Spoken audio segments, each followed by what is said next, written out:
Baik, bismillahirrahmanirrahim. Assalamualaikum warahmatullahi wabarakatuh. Waalaikumsalam warahmatullahi wabarakatuh. Waalaikumsalam warahmatullahi wabarakatuh. Yang kami hormati Bapak Direktur DPPM, Bapak Dr. Engineering Hendra Setiawan, Kepala Pusat KKN, Bapak Dr. Edi Fitrianto, Bapak Ibu DPL 1 dan DPL 2 KKN Angkatan 63 semester ganjil tahun akademik 2021-2022. Alhamdulillahirabbil alamin, puji syukur kita panjatkan kehadirat Allah Subhanahu wa taala karena pada pagi hari ini kita masih diberikan kesehatan, kita masih diberikan kesempatan untuk bisa berkumpul kembali di media Zoom daring ini. Tujuan kita pada pagi hari ini adalah untuk merefresh beberapa materi terkait dengan pelaksanaan KKN Angkatan 63 nanti. Secara umum nanti akan disampaikan oleh Bapak Direktur DPPM dan Kepala Pusat KKN. Kemudian untuk materi-materi terkait dengan teknis kita tidak akan sampaikan di sini. Ya, di sini nanti terkait dengan kebijakan dan konsep pelaksanaan KKN. Untuk materi-materi teknis, insya Allah akan kita upload di linknya akan kita upload di webnya DPPM dan di channel YouTube-nya DPPM. Itu dalam materinya dalam bentuk video. Terkait yang pertama itu tentang pengisian administrasi, pengisian laporan observasi, kemudian pengisian buku catatan kegiatan harian, dan materi yang terkait dengan dasar-dasar pembuatan video. Nah, tujuannya ini adalah nanti agar Bapak Ibu dosen pembimbing serta mahasiswa bisa melihat secara asinkron ya, kapan saja bisa dilihat. Kemudian biar kita semua antara Bapak Ibu dosen pembimbing satu dan lainnya serta mahasiswa juga mempunyai pemahaman yang sama. Nah, hal ini kita lakukan berdasarkan evaluasi pada pelaksanaan KKN sebelumnya. Nah, mungkin untuk mempersingkat waktu pada acara refreshing pembimbing pada pagi hari ini akan segera kita mulai. Untuk yang pertama, nanti kita mohon kepada Bapak Direktur DPPM, Bapak Dr. Engineering Hendra Setiawan untuk menyampaikan terkait dengan kebijakan pelaksanaan KKN Angkatan 63 semester ganjil tahun akademik 2021-2022. Kepada beliau yang terhormat kami persilahkan. Monggo Bapak. Matur nuwun Mas Wahyu. Assalamualaikum warahmatullahi wabarakatuh.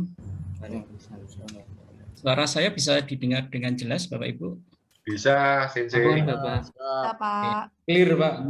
Harus pakai mikrofon eksternal biasanya. Oke, terima kasih atas waktu yang diberikan Bapak Dr. Edi selaku Kepala Pusat KKN,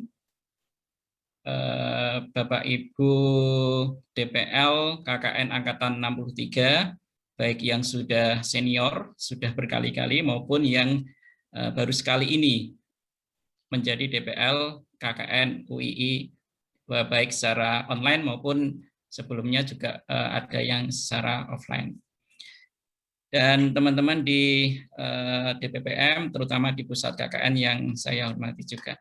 Bapak Ibu sekalian, alhamdulillah puji syukur kita panjatkan kehadirat Allah Subhanahu wa taala karena pada pagi hari ini kita bisa dikumpulkan dalam media online yang insya Allah akan membawa manfaat bagi kita dan bagi institusi dan juga mahasiswa kita nantinya. Saya bisa share screen ya, ini Mas Wahyu ya. Saya bisa share screen ya. Oke. Ya bisa. Ampun, Pak. Oke, terima kasih. Mohon izin share screen Bapak Ibu sekalian. Beberapa hal yang mungkin perlu saya sampaikan karena menurut data yang disampaikan ke saya sekitar separuh dari DPL untuk angkatan ini adalah baru. Artinya belum pernah menjadi DPL sebelumnya atau pernah menjadi DPL di KKN offline tetapi belum pernah menjadi DPL di KKN online.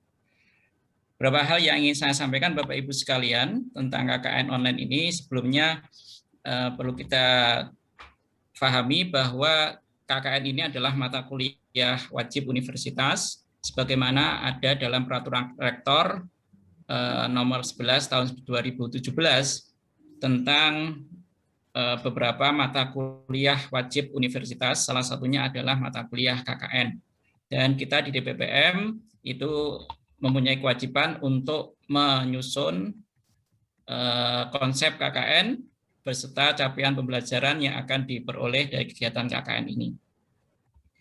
Kemudian KKN sendiri itu intinya Bapak Ibu sekalian itu adalah kegiatan wajib yang merupakan bagian dari catur dharma. Jadi bagi mahasiswa itu adalah kegiatan pendidikan, tetapi bisa juga kita memandangnya sebagai kegiatan pengabdian. Kemudian apa yang ingin kita sampaikan ke mahasiswa tentang kegiatan KKN ini adalah pengalaman belajar dan bekerja. Bagaimana mahasiswa bisa menerapkan keilmuan yang sudah dia peroleh ke masyarakat langsung dengan konsep pemberdayaan.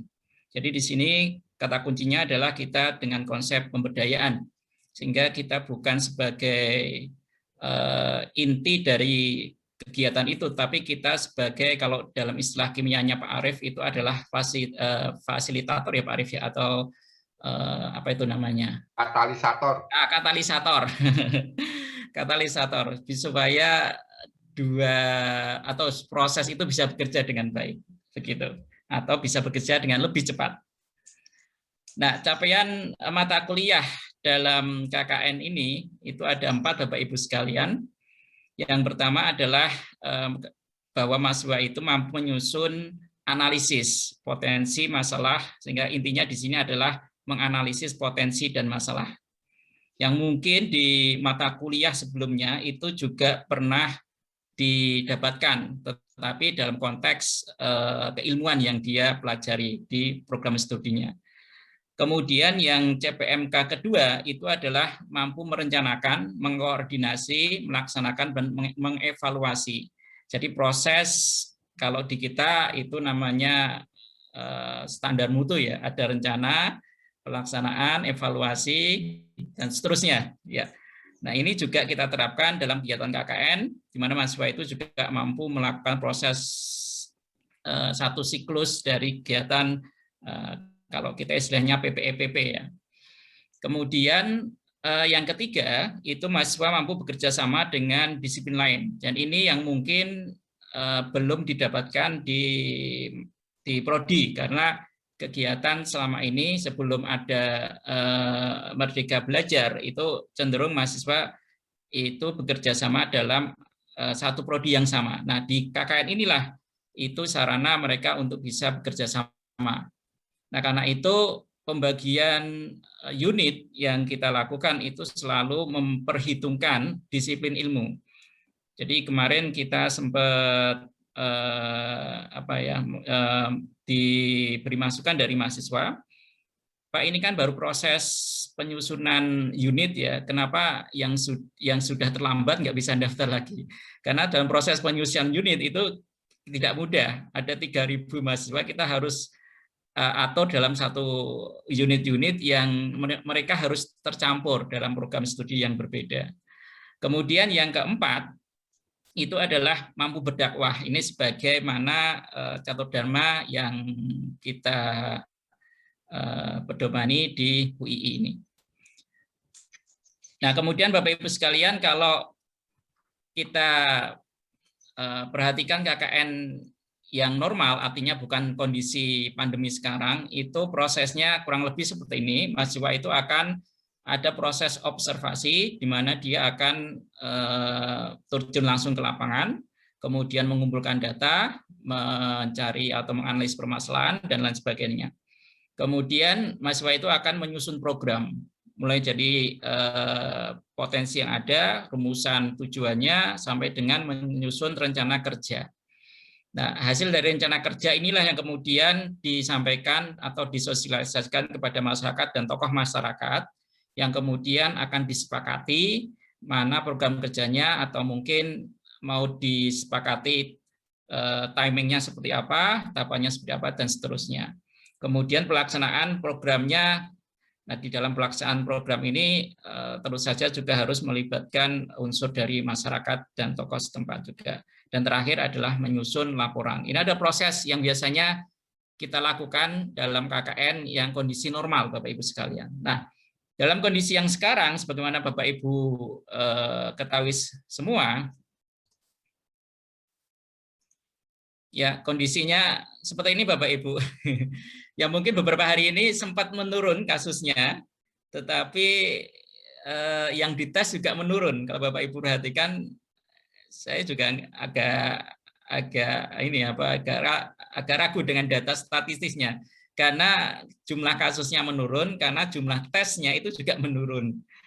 Kalau persentasenya saya nggak punya datanya, persentasenya yang sebelah sini adalah yang Indonesia, Bapak Ibu, ini bisa dilihat lebih tinggi daripada kasus waktu awal 2021 ya. Ini sudah ada wave pertama, gelombang pertama, dan ini gelombang kedua tampaknya lebih tinggi lagi.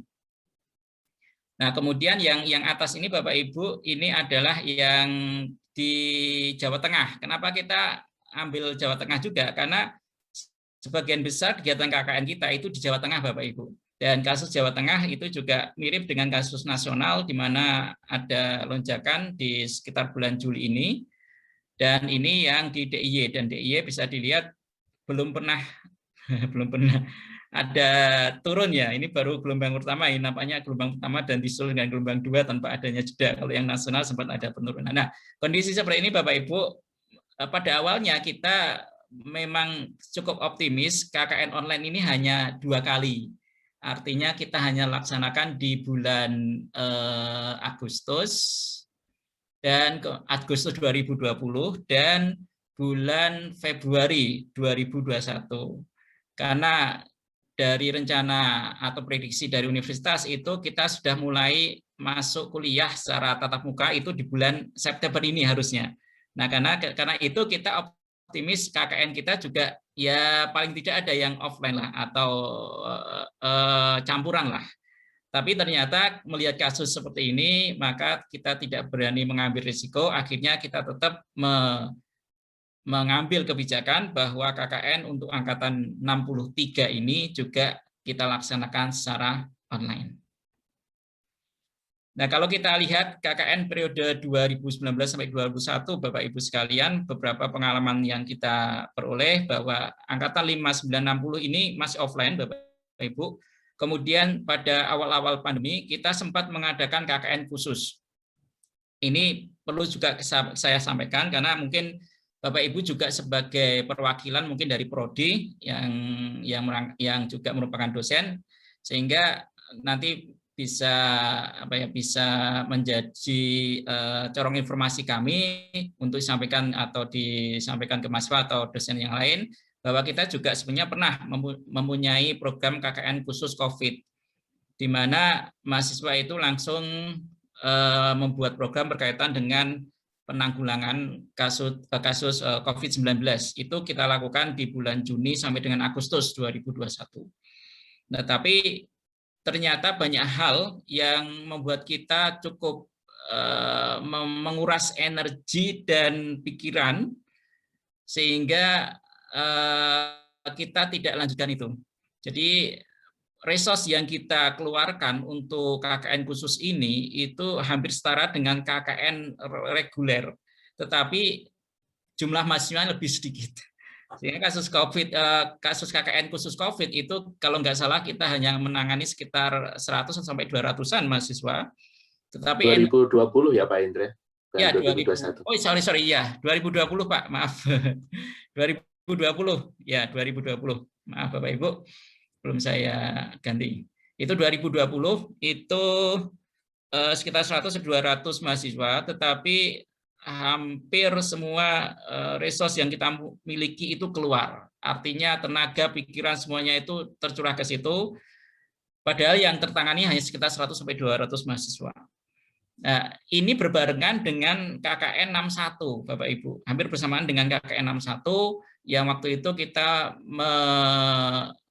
ada sekitar 1.000 kalau nggak salah ya, 1.000 mahasiswa yang ikut KKN 61 dan itu adalah awal kita KKN online. Sehingga awal-awal periode itu memang kita cukup kewalahan dalam menangani kegiatan KKN karena ada 2 kegiatan KKN yang berbeda di situ.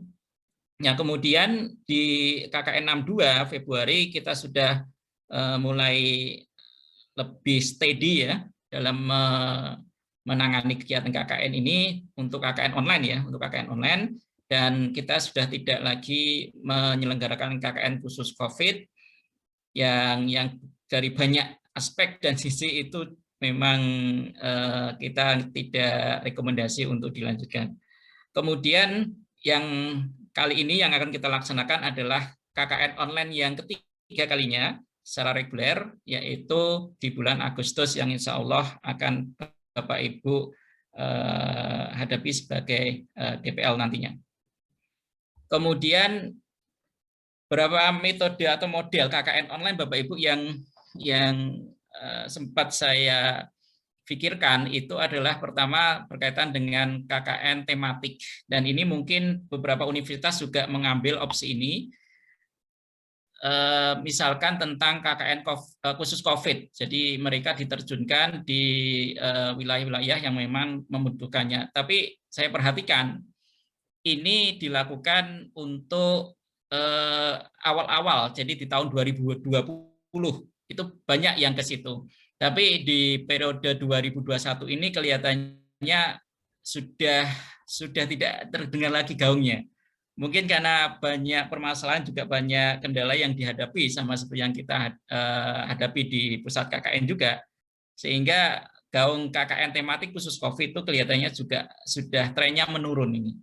Kemudian yang kedua itu adalah KKN mandiri. Artinya mahasiswa itu kita minta untuk melakukan kegiatan mandiri di masing-masing daerahnya.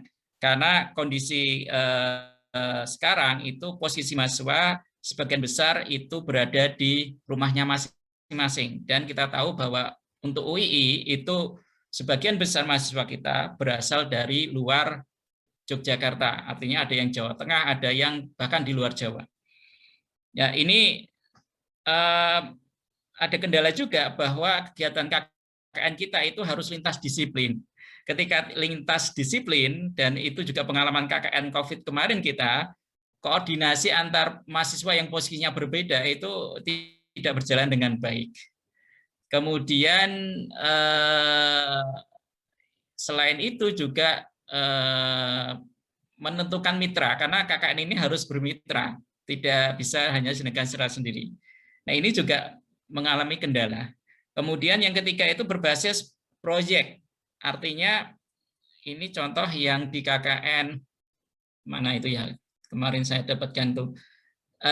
Misalkan ya, ini ada proyek dari suatu desa diminta untuk membuat sistem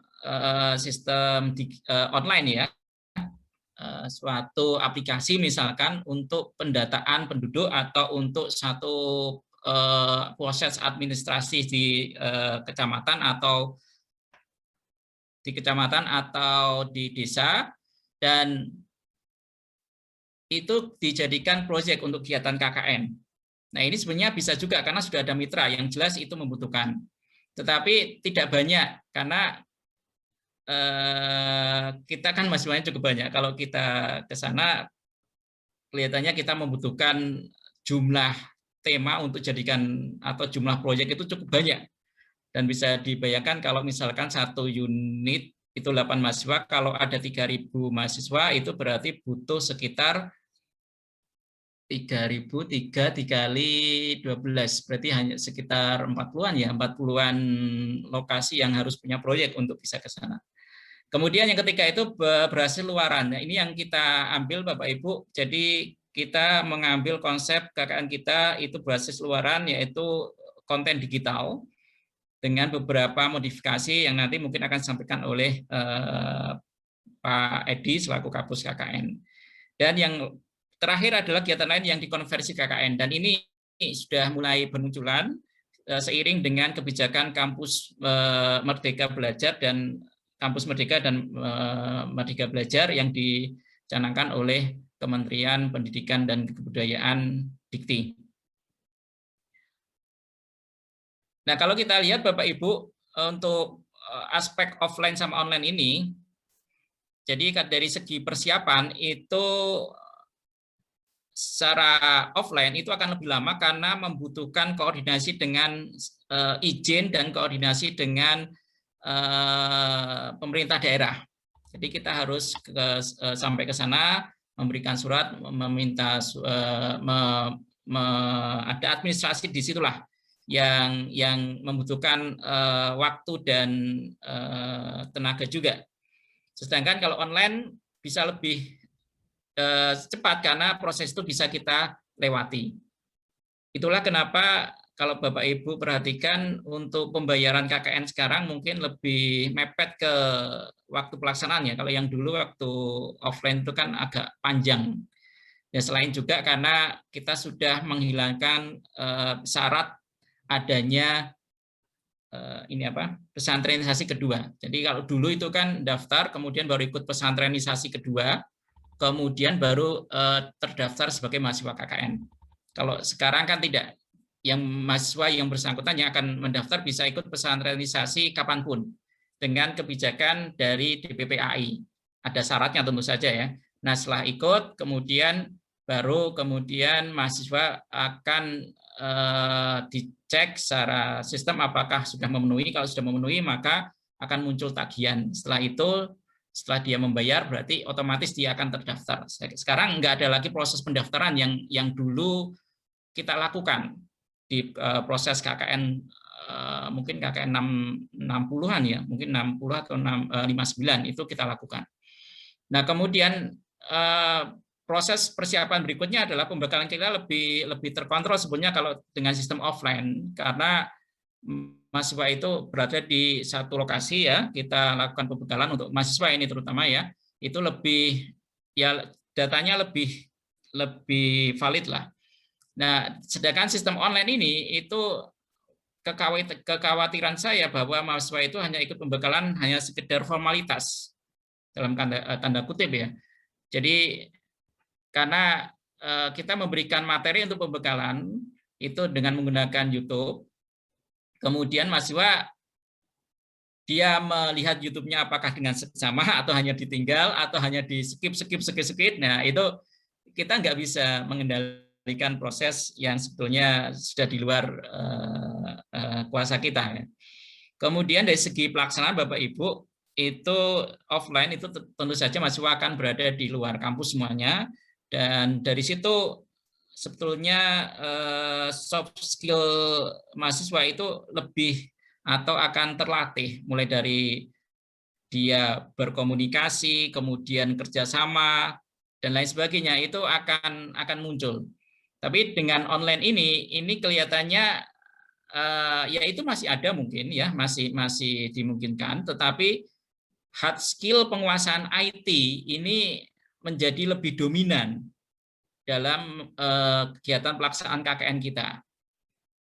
Dan kemudian interaksi dengan pihak ketiga atau dengan mitra yang biasanya adalah dengan pemerintah desa itu yang di mana mahasiswa itu berlokasi itu menjadi hilang juga. Dan dalam komunikasi itu juga kadang perlu kedewasaan juga. Misalkan antara mahasiswa ini kok nggak dibalas dan lain sebagainya. Nah, itu kan kadang-kadang juga menimbulkan emosi, padahal kita nggak tahu sebenarnya kondisi di sana seperti apa. Siapa tahu kondisi jaringannya baru bermasalah dan lain sebagainya. Kemudian kalau offline kita biasanya outputnya berupa profil ya. Bapak Ibu kalau ke DPPM bisa melihat beberapa profil desa yang dihasilkan dari kegiatan KKN kita, dan dari profil itu juga kita dapatkan proposal, ada proposal yang untuk kegiatan pengembangan desa, dan itu bisa diajukan untuk rencana anggaran desa yang berikutnya, dan itu cukup membantu pemerintah desa dan pemerintah kecamatan yang tempat kita KKN. Tapi dengan KKN online ini nampaknya dulu mungkin ada beberapa yang berbasis lokasi ya, tetapi nampaknya sekarang saya nggak tahu, nanti mungkin bisa disampaikan Pak Edi, apakah masih ada unit yang berbasis lokasi, artinya masih ada interaksi dengan pemerintah daerah desa setempat, atau memang full semuanya berbasis pada konten digital. Kemudian penilaian itu pada KKN offline antara kerjasama atau kelompok dengan individu itu masih cukup berimbang lah. Tapi untuk yang KKN online, terutama yang awal-awal kita lakukan di KKN angkatan 61, itu hampir semuanya itu kita ratakan, dan itu sempat menjadi polemik ya ketika dievaluasi di akhir KKN 61. Ada beberapa usulan dari DPL bahwa nilai individu itu harus muncul juga ya, selain dari nilai kelompok. Dan ini kita perbaiki di KKN 62, dan mudah-mudahan nanti lebih fix lagi dan lebih adil lagi untuk yang KKN 63 ini. Dan untuk sisi DPL itu kalau yang offline kita mengutamakan yang memang punya pengalaman di lapangan, tetapi untuk yang online ini kita lebih mengutamakan yang memang punya kemampuan di bidang IT, karena output dari KKN kita memang berkaitan dengan konten digital. Kemudian di pasca pelaksanaan ini yang justru pasca pelaksanaan ini yang online itu lebih berat dari sisi kami ya di DPPM, karena kita harus pertama menyeleksi. Karena kita harus benar-benar menyeleksi bahwa konten itu tidak mengandung unsur yang bertentangan dengan agama, tidak mengandung unsur sara gitu ya, tidak ada plagiasi dan sebagainya. Nah, baru kita upload. Karena kalau kita cuma simpan itu nggak ada gunanya. Kan itu harus kita sosialisasikan, kita sampaikan ke Khayalak juga, kita upload. Nah, proses ini juga perlu waktu, yang biasanya kalau offline itu nggak ada. Itu kira-kira Bapak Ibu gambaran sekilas tentang online dan offline. Nah, kalau kita lihat dari aspek CPMK yang ingin kita dapatkan, kalau CPMK 1 itu berkaitan dengan kerjasama ya, kalau nggak salah, identifikasi masalah ya, berkaitan dengan identifikasi masalah. Kalau offline kan langsung semuanya terjun ke lapangan. Nah, kalau kondisi online seperti ini, apakah nanti sebagian mau terjun? Ini kalau ada yang berbasis lokasi mungkin nanti akan sampaikan Pak Edi. Kalau ada yang berbasis lokasi mungkin ada sebagian yang bisa terjun ke lokasi, tapi saya mohon jangan semuanya. Tetap kita harus memperhatikan bahwa kita KKN-nya adalah online, bukan offline. Mungkin ada satu atau dua yang kalau misalkan memang ada yang berbasis lokasi, turun sampai ke lokasi, kemudian mengidentifikasi masalah di sana, itu mungkin masih bisa kita terima dengan menerapkan protokol yang ketat. Kemudian, maaf ini ada telepon. Nah, berikutnya adalah bahwa online ini outputnya atau kegiatannya di identifikasi masalah di CPMK 1 itu sesuai dengan konsep konten digital yang kita inginkan.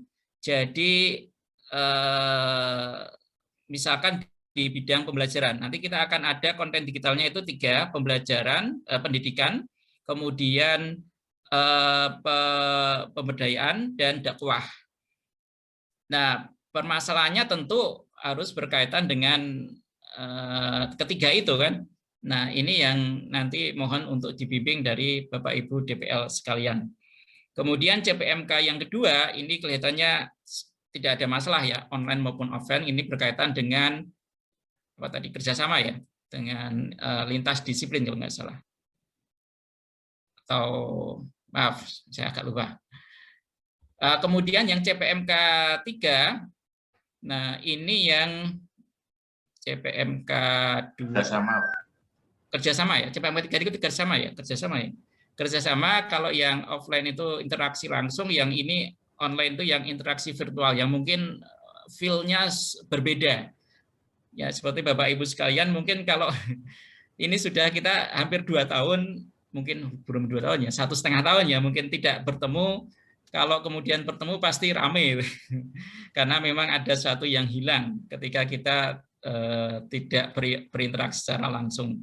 Kemudian CPMK 4 ini juga nggak ada masalah tentang dakwah ya, dakwah yang dulunya kita mahasiswa itu dilakukan secara langsung di lokasi, sekarang dengan konten digital bisa dilakukan juga. Ini nggak masalah tentang CPMK 4. Nah, jadi yang mungkin perlu dipikirkan adalah yang lebih kita pikirkan untuk penyetaraan yang lebih ideal itu mungkin di CPMK 1 dan di CPMK 3 ini. Kemudian beberapa tantangan yang sempat terpikir oleh kami itu pertama tentang KKN online ini, yang pertama adalah motivasi mahasiswa Bapak Ibu. Jadi mahasiswa itu mengikuti kegiatan KKN ini apakah hanya memang sebatas untuk menyelesaikannya, ya jadi asal ikut aja, wah mumpung online gitu kan, jadi tidak banyak mengeluarkan biaya, tidak perlu harus mondar-mandir dan lain sebagainya ya. Apakah seperti itu atau memang ada niat untuk tadi misalkan melatih komunikasi kerjasama dengan mahasiswa yang lain dan lain sebagainya. Kemudian ini ada degradasi moral dalam arti Bapak Ibu kalau yang terutama yang Bapak Ibu dosen, kondisi online itu memungkinkan mahasiswa untuk berbuat curang. Artinya kemungkinan terjadinya perbuatan yang tidak kita inginkan itu terbuka lebih lebar. Contohnya di beberapa, mungkin Bapak Ibu merasakan sendiri, saya juga merasakan di mata kuliah saya, bahkan sampai kita berhadapan langsung menggunakan video langsung ya, di soal ujian misalkan, langsung menggunakan video langsung, itu pun masih bisa diakali oleh mahasiswa. Jadi ternyata mereka itu berada di satu lokasi yang sama. Kemudian dari lokasi, walaupun kameranya on, ini saya alami sendiri juga. Kalau di mata kuliah saya di bidang elektro ya, jadi hard skill misalkan merangkai suatu rangkaian gitu. Itu saya temui betul-betul, ternyata karena kan saya harus konfirmasi, memperlihatkan, jadi mahasiswa harus memberikan rangkaiannya. Kan saya nggak bisa melihat langsung semuanya, satu-satu saya lihat. Ternyata yang dia pakai itu punya temannya, diperlihatkan seperti itu. Kemudian dipinjamkan ke temannya lagi, diperlihatkan lagi. Nah seperti itu. Nah ini contoh degradasi moral yang mungkin bisa menghambat atau mengurangi capaian yang harusnya kita peroleh dari kegiatan KKN ini. Kemudian yang berikutnya tentang fasilitas jaringan komunikasi. Bapak Ibu, bahwa mahasiswa kita itu kemungkinan masih banyak yang berada di luar Jawa, dan di luar Jawa itu jaringan listrik maupun komunikasi itu sangat terbatas. Tidak seperti kita yang berada di Jawa, ya. Di luar Jawa itu kadang sering listrik itu mati. Dan ketika listrik mati itu biasanya jaringan komunikasi suka mati. Karena BTS base transceiver itu menggunakan jaringan dari PLN. Dan biasanya backup-nya juga nggak lama. Sehingga ketika listrik mati, biasanya jaringan juga ikut mati. Nah ini juga mohon diperhatikan ketika Bapak Ibu melakukan koordinasi dengan mahasiswa di unitnya masing-masing. Yang berikutnya adalah karena kegiatannya adalah kegiatan online, kemungkinan mahasiswa juga melakukan kegiatan akademik lainnya Bapak Ibu. Beda dengan offline. Kalau offline kan memang dia harus berada di lokasi. Jadi nggak mungkin itu Jambi, nggak mungkin. Tapi sekarang karena dia online, beberapa mahasiswa itu memanfaatkannya untuk di Jambi. Misalkan kegiatan ada kegiatan kerja praktik ya, kebetulan kerja praktiknya juga online gitu. Nah ini bisa di Jambi ini. Nah, beberapa tanya ke kami ya di pusat KKN juga, bagaimana kalau kegiatan KKN ini saya juga ngambil kerja praktik misalkan.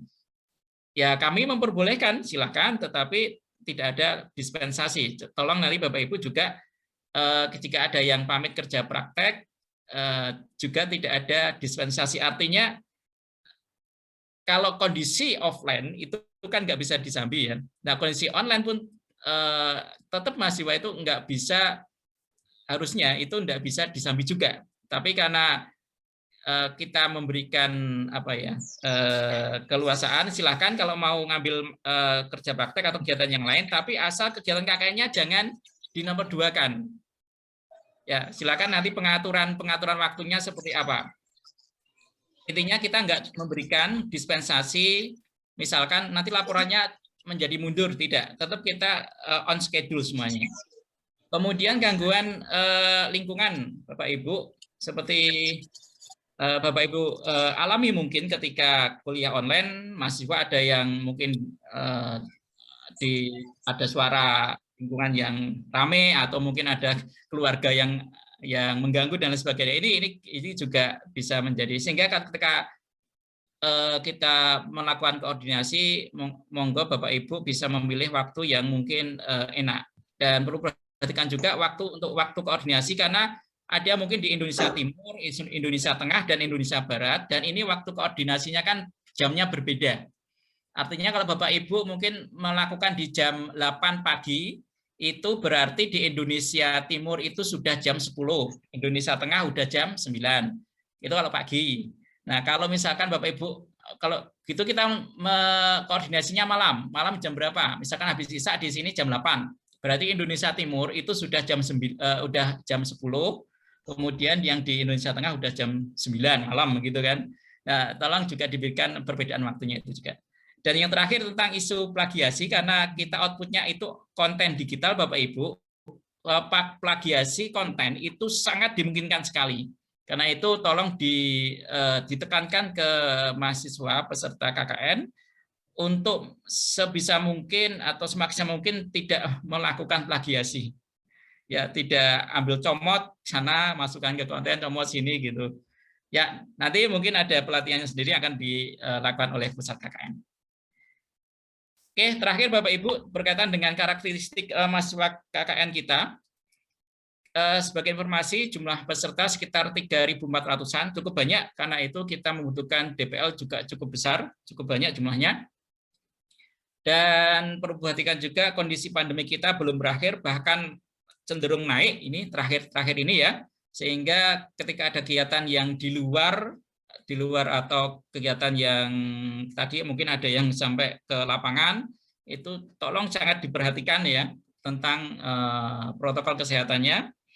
Kemudian luaran kita nanti tetap akan sama dengan KKN online sebelumnya, tentang pendidikan, pemberdayaan, dan dakwah yang nanti lebih rinci akan disampaikan oleh Pak Edi. Kemudian ini periode ketiga kita KKN online, yang artinya kita sudah punya beberapa pengalaman sebelumnya, itu suatu yang bagus. Tetapi ada sisi negatifnya juga, yaitu karena ini sudah periode ketiga, idenya menjadi sudah apa ya, sudah sebagian sudah terpakai. Jadi jangan sampai sama idenya antara hasil yang sudah diperoleh di KKN 61, 62, jangan terus dipakai di KKN 63. Ya, idenya boleh, tapi ada sesuatu yang berbeda lah di situ, tidak sama lah, jangan dibuat sama. Sehingga biasanya kalau sudah terus apa lagi ya, terus apa lagi. Nah, monggo Bapak Ibu sebagai DPL bisa lebih mengarahkan mahasiswa untuk lebih berkreasi tanpa harus nyontek yang sebelumnya, atau kalau bisa lebih bagus dari yang sebelumnya. Kemudian terakhir itu adalah 90% lebih KKN 63 diikuti mahasiswa angkatan 2018. Sobat, Bapak Ibu, kita pandemi mulai dari 2020 awal ya, 2020 awal. Itu berarti mahasiswa angkatan 2018 itu baru menempuh 4 semester. Ya, 4 semester ya, 4 semester.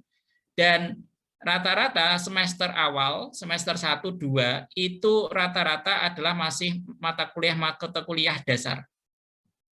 Sehingga sebetulnya mata kuliah keprodian yang memang mempunyai konten core prodinya, itu biasanya diberikan di semester 4, 5.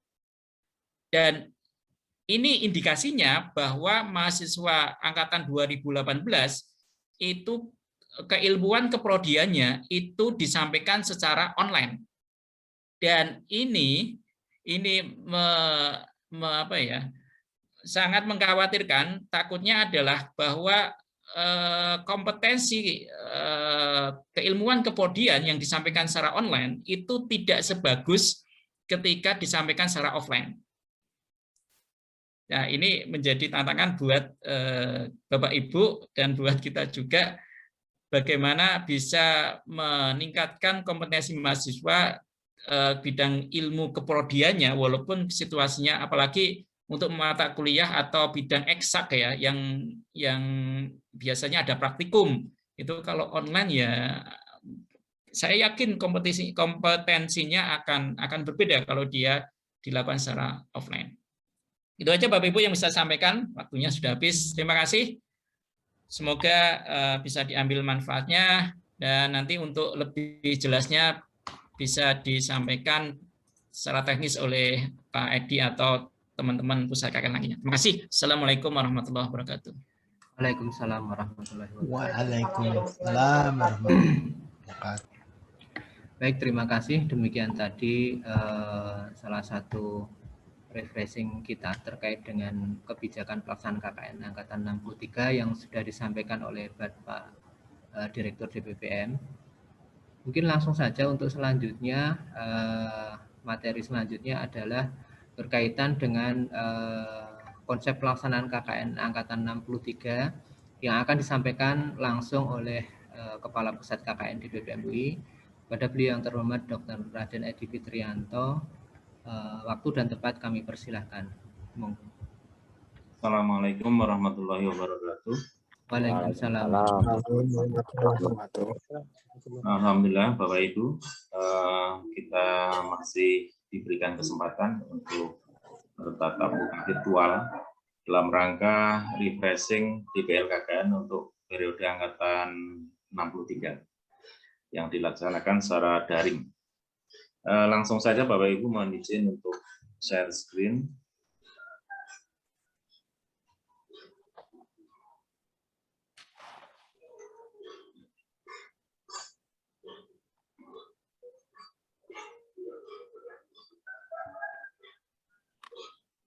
Ini agak lama.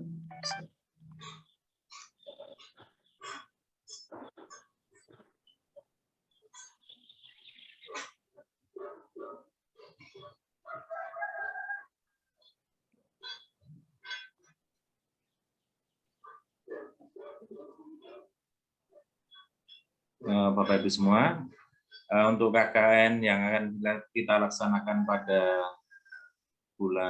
akhir bulan ini atau awal bulan depan sampai sebulan ya kira-kira, merupakan angkatan ke-63 dan yang ketiga kalinya dilaksanakan secara daring.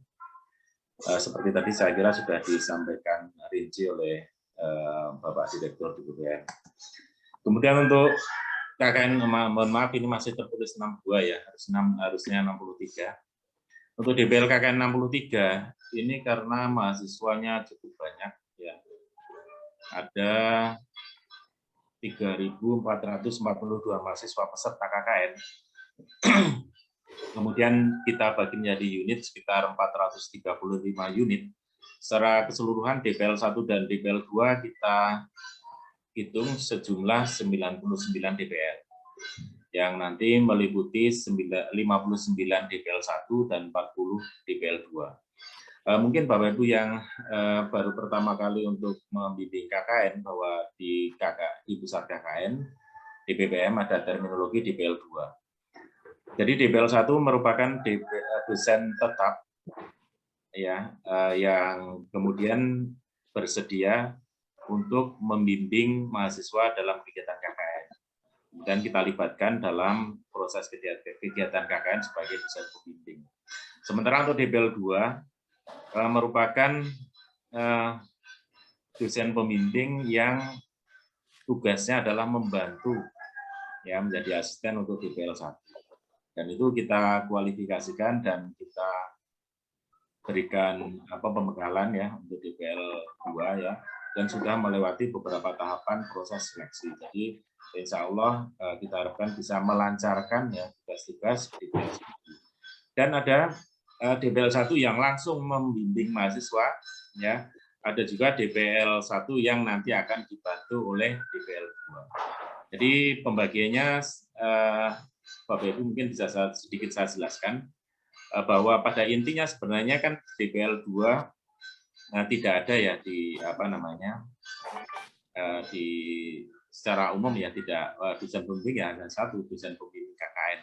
Tapi di KKN kita tambahkan karena kita melihat ada beberapa dosen yang memang bersedia ya membimbing mahasiswa, tetapi kita mengantisipasi mungkin kesibukan dan lain sebagainya, sehingga kita berikan fasilitas untuk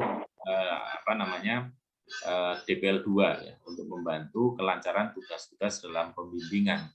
Sementara untuk DPL 1 yang tanpa DPL 2, kita harapkan yang pertama dari beliau bisa mengenal ya proses pembimbingan maupun kegiatan KKN secara utuh ya. Untuk kemudian mungkin di lain waktu ya, kalau ada kesibukan, kalau ada permintaan, kita akan berikan DPL 2 juga. Dan yang alasan utama juga ya, kita tidak semuanya diberikan atau mendapat fasilitas DPL 2 karena kita juga harus efisien ya dalam penganggaran, karena cukup banyak yang kita perlukan untuk pembiayaan ya. Apabila kita berikan full semua ya, ada DPL 2, bisa kita bandingkan misalnya kalau sekarang kita butuh 40 DPL 2 ya, saya kira akan menjadi 2 kali lipat dan sebagainya. Saya kira nanti pembagiannya sudah disampaikan ke Bapak Ibu semua ya, yang mendapatkan difasilitasi DPL 2 dan yang langsung ya membimbing mahasiswa. Kemudian untuk kegiatan di pusat KKN sebenarnya kita menerjemahkan ya baik visi maupun misi yang ada di DPPN ya. Yang utamanya bahwa kegiatan baik penelitian dan pengabdian, jadi KKN termasuk kegiatan pengabdian yang dilakukan di mahasiswa adalah satu kegiatan untuk merespon kebutuhan yang ada di masyarakat. Dalam rangka nanti kita berorientasi untuk memberikan kemaslahatan pada umat ya, dengan mengamalkan prinsip berilmu amaliyah dan beramal ilmiah. Jadi kita harapkan nanti Bapak Ibu DPL bisa mengarahkan ya, program-program yang dibuat mahasiswa agar memang program-program tersebut berdasarkan referensi yang jelas, berbasis disiplin ilmu yang ada di UII ya, sehingga nanti kita harapkan kualitas program juga bisa dipertanggungjawabkan. Kemudian untuk misi DPWM salah satunya adalah kegiatan KKN. Saya kira itu sangat jelas ya, sehingga kegiatan KKN yang kita lakukan sangat ya memang kita terjemahkan dari misi dan visi dari DPWM. Kemudian untuk KKN saya kira tadi sudah disampaikan ya, tentang KKN UI dan juga tentang KKN daring ya. Ada beberapa perbedaan yang tadi juga sudah dipaparkan ya, yang mana persamaannya adalah kita harapkan mahasiswa menjadi fasilitator ya, berdasarkan kemampuannya yang nanti secara sistematik ya, kita harapkan bisa memberdayakan masyarakat. Dan karena KKN dilaksanakan secara daring, maka kita inginkan nanti untuk pelaksanaannya juga mengoptimalkan ya media online. Sementara nanti mungkin ada pada periode yang lalu ya, di KKN 62 ya, ada yang berbasis wilayah. Mungkin di KKN 63 juga ada yang berbasis wilayah terkait dengan pengabdian dosen. Jadi kalau dari Bapak Ibu sudah ada pengabdian sebelumnya dan berbasis wilayah, saya kira nanti bisa disesuaikan ya. Tentunya kita masih mempertimbangkan beberapa aspek ya, keuntungan, kerugian maupun manajemen risiko ya, terutama terkait dengan pandemi, agar semuanya bisa berjalan dengan lancar. Dan saya kira Bapak Ibu sudah mengantisipasinya. Kemudian untuk alur KKN, ya pada KKN 63 ya. Kita mulai dari observasi. Jadi observasi nanti bisa dilaksanakan pengamatan langsung kalau itu memang memungkinkan. Ya, atau ketika kita bisa melakukannya ya dengan kita tetap menjaga agar risikonya minimal ya, untuk pandemi risiko pandemi terutama. Ya. Dan ini saya kira bisa dilaksanakan baik oleh mahasiswa maupun oleh DPL ya. Sehingga nanti bisa menjadi diskusi yang menarik ya untuk observasi. Kemudian juga bisa kita mencermati data. Ya, tadi sebagian sudah dipaparkan misalnya ada data untuk prevalensi COVID-19 ya. Ada misalnya data shelter, misalnya ada data di suatu wilayah ya terkait dengan dampak ya pandemi, atau mungkin terkait dengan tema besar yang kita harapkan ya luarannya ya, baik pembelajaran, pemberdayaan maupun dakwah. Dan itu semua saya kira bisa dilihat dari data-data terkait dengan hal tersebut. Kemudian juga bisa berdasarkan program KKN sebelumnya. Jadi Bapak Ibu nanti bisa berkomunikasi dengan kita ya, atau mungkin di staf KKN itu, tentang program-program yang pernah dilaksanakan sebelumnya untuk kemudian diteruskan ya, atau ditingkatkan ya, atau mungkin ada modifikasi. Kemudian ada pengabdian dosen, itu yang tadi saya sampaikan. Mungkin dari Bapak Ibu sudah mempunyai satu format ya, desain pengabdian ya, sehingga nanti bisa diharapkan menjadi masukan ya untuk observasi kegiatan KKN mahasiswa. Kemudian setelah itu ada klasifikasi data yang mengkompilasikan ya data-data dari berbagai metode yang tadi kita sampaikan. Setelah itu dilakukan analisis baik tentang subjek pengabdiannya ya atau objek ya bisa juga. Kemudian identifikasi masalah sampai nanti pada penyusunan program ya, kemudian pelaksanaannya berdasarkan prioritas. Dan ini saya kira merupakan proses yang harus dikawal Bapak Ibu semua. Kemudian untuk rencana tindak lanjut nanti kita harapkan mahasiswa sudah bisa menentukan program dan menyusun timeline-nya. Dan sampai pada akhir kegiatan Bapak Ibu masih kita harapkan juga nanti dalam mengawal luaran maupun laporan ya, dari kegiatan mahasiswa. Dan untuk informasi ya Bapak Ibu semua tadi juga sudah disampaikan Bapak Direktur ya, bahwa pasca KKN kita masih memiliki beberapa kegiatan. Ya, antara lain kita harus mengupload ya luaran-luaran dari KKN ya ke medsos ya. Kemudian juga kita hubungkan dengan websitenya UII ya, sehingga kita ingin lebih mengoptimalkan manfaat ya dari kegiatan KKN. Kita juga ingin memfasilitasi kegiatan KKN ini menjadi satu kegiatan pengabdian yang kita harapkan nanti bisa menambah jumlah pengabdian yang dilakukan oleh UII. Ya, kita harapkan nanti Bapak Ibu semua juga sudah bisa mengawal ya untuk laporan pengabdian ya untuk kegiatan KKN. Dan sedikit informasi ya, pada saat ini kita juga baru saja menyelesaikan untuk mengidentifikasi ya luaran-luaran KKN pada periode sebelumnya, KKN 62. Dan ternyata masih sekitar 20% kita tidak bisa mengakses. Nah, itu yang kita antisipasi, dan di evaluasi KKN 62 ya kita mendapatkan beberapa masukan yang salah satunya adalah kita harus melengkapi teknis ya, masalah aspek teknis dari kegiatan KKN 63 agar bisa lebih efektif untuk proses pembimbingan. Ya, jadi Bapak Ibu semua bisa lebih fokus pada materi, sementara teknisnya nanti bisa kita berikan pembekalan mahasiswa dari aspek tersebut ya melalui beberapa video tutorial.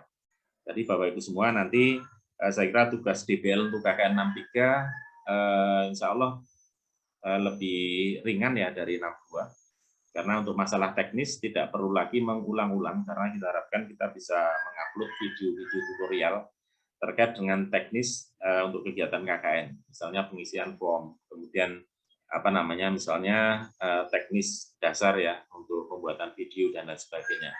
Jadi bisa diakses mahasiswa ya secara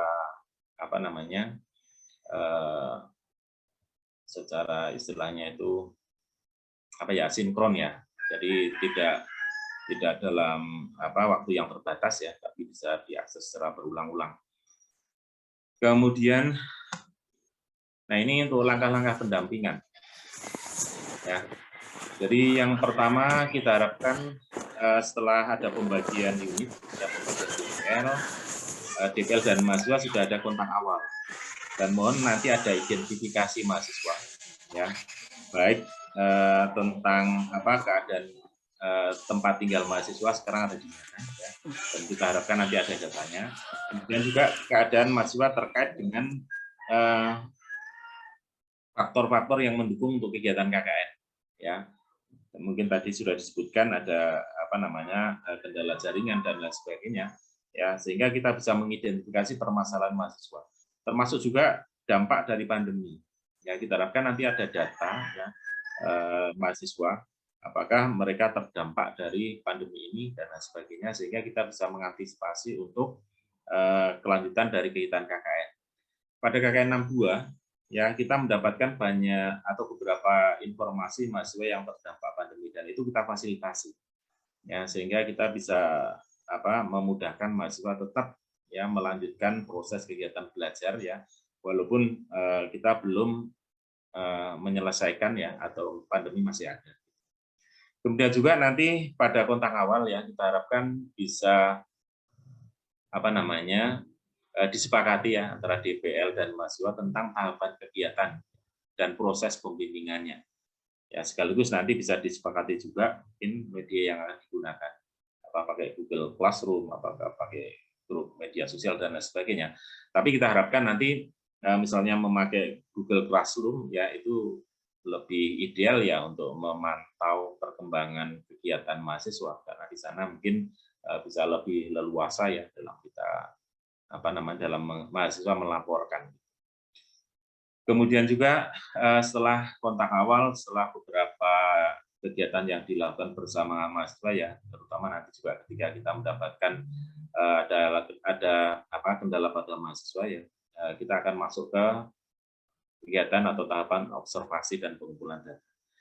Dan dari Bapak Ibu semua, kita harapkan sudah tadi juga sudah diinformasikan ya, untuk 3 tema besar ya. Ada tema pembelajaran sekolah yang kita harapkan sebagai program unit, ada tema dakwah yang kita juga harapkan sebagai program unit, dan ada program pemberdayaan yang merupakan program individu yang menjadi luaran wajib. Nah, pada KKN angkatan 61 ya kita bagi unit-unit untuk membuat konten pembelajaran sesuai dengan kelas. Kemudian berkembang pada KKN 62 ya kita harapkan ada kreativitas ya untuk mahasiswa bisa membuat konten pembelajaran dan kita tidak batasi per kelasnya. Dan pada KKN 63 saya kira aspeknya kita perluas. Jadi mungkin tidak hanya sebagai konten materi belajar siswa ya, tetapi konten pembelajaran pada umumnya. Jadi permasalahan yang ada di pembelajaran ya, mulai dari tingkat dasar ya sampai tingkat atas gitu ya, SD sampai SMA gitu, bahkan mungkin sebelum SD juga monggo silahkan kalau nanti ada yang bisa ada yang tertarik ya untuk membuat pembelajaran pada level itu ya. Tetapi ya selain materi pembelajaran juga aspek selain materi pembelajaran bisa dibuat, tapi mestinya terkait dan mendukung proses pembelajaran. Kemudian untuk program dakwah saya kira kita juga persilakan Bapak Ibu untuk bisa memperluas ya konten dakwah yang tidak hanya terkait dengan masalah yang klasik ya, misalnya ibadah, kemudian apalagi ya misalnya hukum-hukum ya, atau mungkin seperti model ceramah, tapi bisa juga nanti misalnya pengelolaan ya atau manajemen dari TPA, manajemen masjid, atau mungkin membuat apa namanya tutorial untuk tindakan atau mungkin kegiatan-kegiatan yang lebih syariah gitu dan lain sebagainya. Kemudian program pemberdayaan ya, ini sebagai program individu dan kita harapkan ini bisa memperkaya ya materi pengabdian terkait dengan disiplin masing-masing mahasiswa. Jadi ketika ada 3.400 mahasiswa yang melakukan kegiatan KKN, kita harapkan di akhir KKN kita sudah mempunyai 3.400 laporan pengabdian. Dan itu bisa kita apa namanya kita manfaatkan ya, kita kontribusikan untuk apa namanya UI ya sebagai kinerja pengabdian. Kemudian penyusunan program bersama pembimbing. Berarti pembimbing bersama mahasiswa ya. Jadi kita harapkan nanti bisa runtut ya, karena program yang kita harapkan adalah program yang benar-benar digali dari permasalahan. Ya, jadi mulai identifikasi yang sebelumnya ada observasi ya, kemudian baik masalah maupun potensi, kemudian beberapa program yang mungkin ya menjadi alternatif ya, kemudian kita merumuskan tujuan sampai membuat pelaksanaan untuk apa namanya program yang sudah ditentukan. Kemudian untuk pembuatan video ya, kita harapkan nanti apa namanya memang kalau itu merupakan satu video dokumentasi dari kegiatan, setiap tahapan kegiatan kita harapkan bisa terwakili ya dari visualisasi di video itu. Kemudian juga nanti apa namanya tahapan proses ya pembuatan video kita harapkan juga nanti bisa dikawal oleh DPR. Kemudian untuk laporan dan luaran ya, ini untuk laporan saya kira sudah ada formatnya, sudah ada apa namanya template-nya ya di panduan ya atau pedoman KKN ya. Kemudian untuk proses upload-nya juga nanti ada video tutorialnya. Jadi beberapa video tutorial mungkin bisa kita sebutkan. Yang pertama tentang administrasi KKN. Kemudian yang kedua tentang dasar-dasar pembuatan video yang insya Allah nanti sekitar beberapa hari lagi akan kita upload ya karena baru dalam proses. Kemudian untuk upload ya.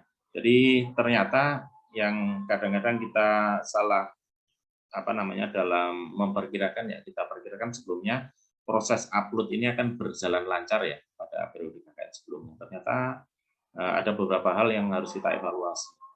Jadi beberapa mahasiswa ternyata belum menggunakan akun UI. Nah, itu apa namanya? Walaupun sudah dari awal dan pada saat pendaftaran ya, bukan pendaftaran ya, pada saat pengisian form apa namanya untuk peserta KKN gitu ya. Itu kita wajibkan pakai akun UI, ternyata pada saat upload masih ada juga yang tidak memakai akun UI. Kemudian juga misalnya apa namanya open access ya, jadi apa namanya untuk membuka akses dari luaran yang sudah diupload, ya, itu kadang-kadang kelupaan sehingga beberapa luaran ya video mahasiswa kita tidak bisa mengaksesnya, dan kita harus menghubungi satu persatu untuk membuka akses. Kadang-kadang kalau kita hubungi lewat email atau drive-nya itu kadang-kadang tidak dibuka juga, sehingga kita harus menghubungi lewat kontak telepon dari mahasiswa. Dan itu sangat memakan waktu ya pasca KKN. Ini capaian CPMK saya kira tidak perlu saya ulang ya, CPMK 1 sampai 4 ya untuk kegiatan KKN. Kemudian, nah ini nanti ada beberapa indikator yang mungkin nanti akan kita sampaikan ya di pedoman KKN ya, masing-masing CPMK itu, dan nanti akan kita implementasikan juga dalam penilaian. Ya, mudah-mudahan nanti kita bisa membuat rubrik penilaian yang baik ya, sehingga bisa mewakili CPMK masing-masing CPMK dari kegiatan KKN. Pada periode KKN 61 pertama kali kita melaksanakan KKN online, ya semua program kita laksanakan secara kelompok, karena memang dasar kita adalah kita ingin memudahkan proses pembelajaran. Pada saat itu banyak mahasiswa yang memang harus segera lulus ya, tapi ada beberapa permasalahan, terutama kesulitan dalam melaksanakan KKN dan kondisinya belum benar-benar tertata ya, sehingga kita mengantisipasi dengan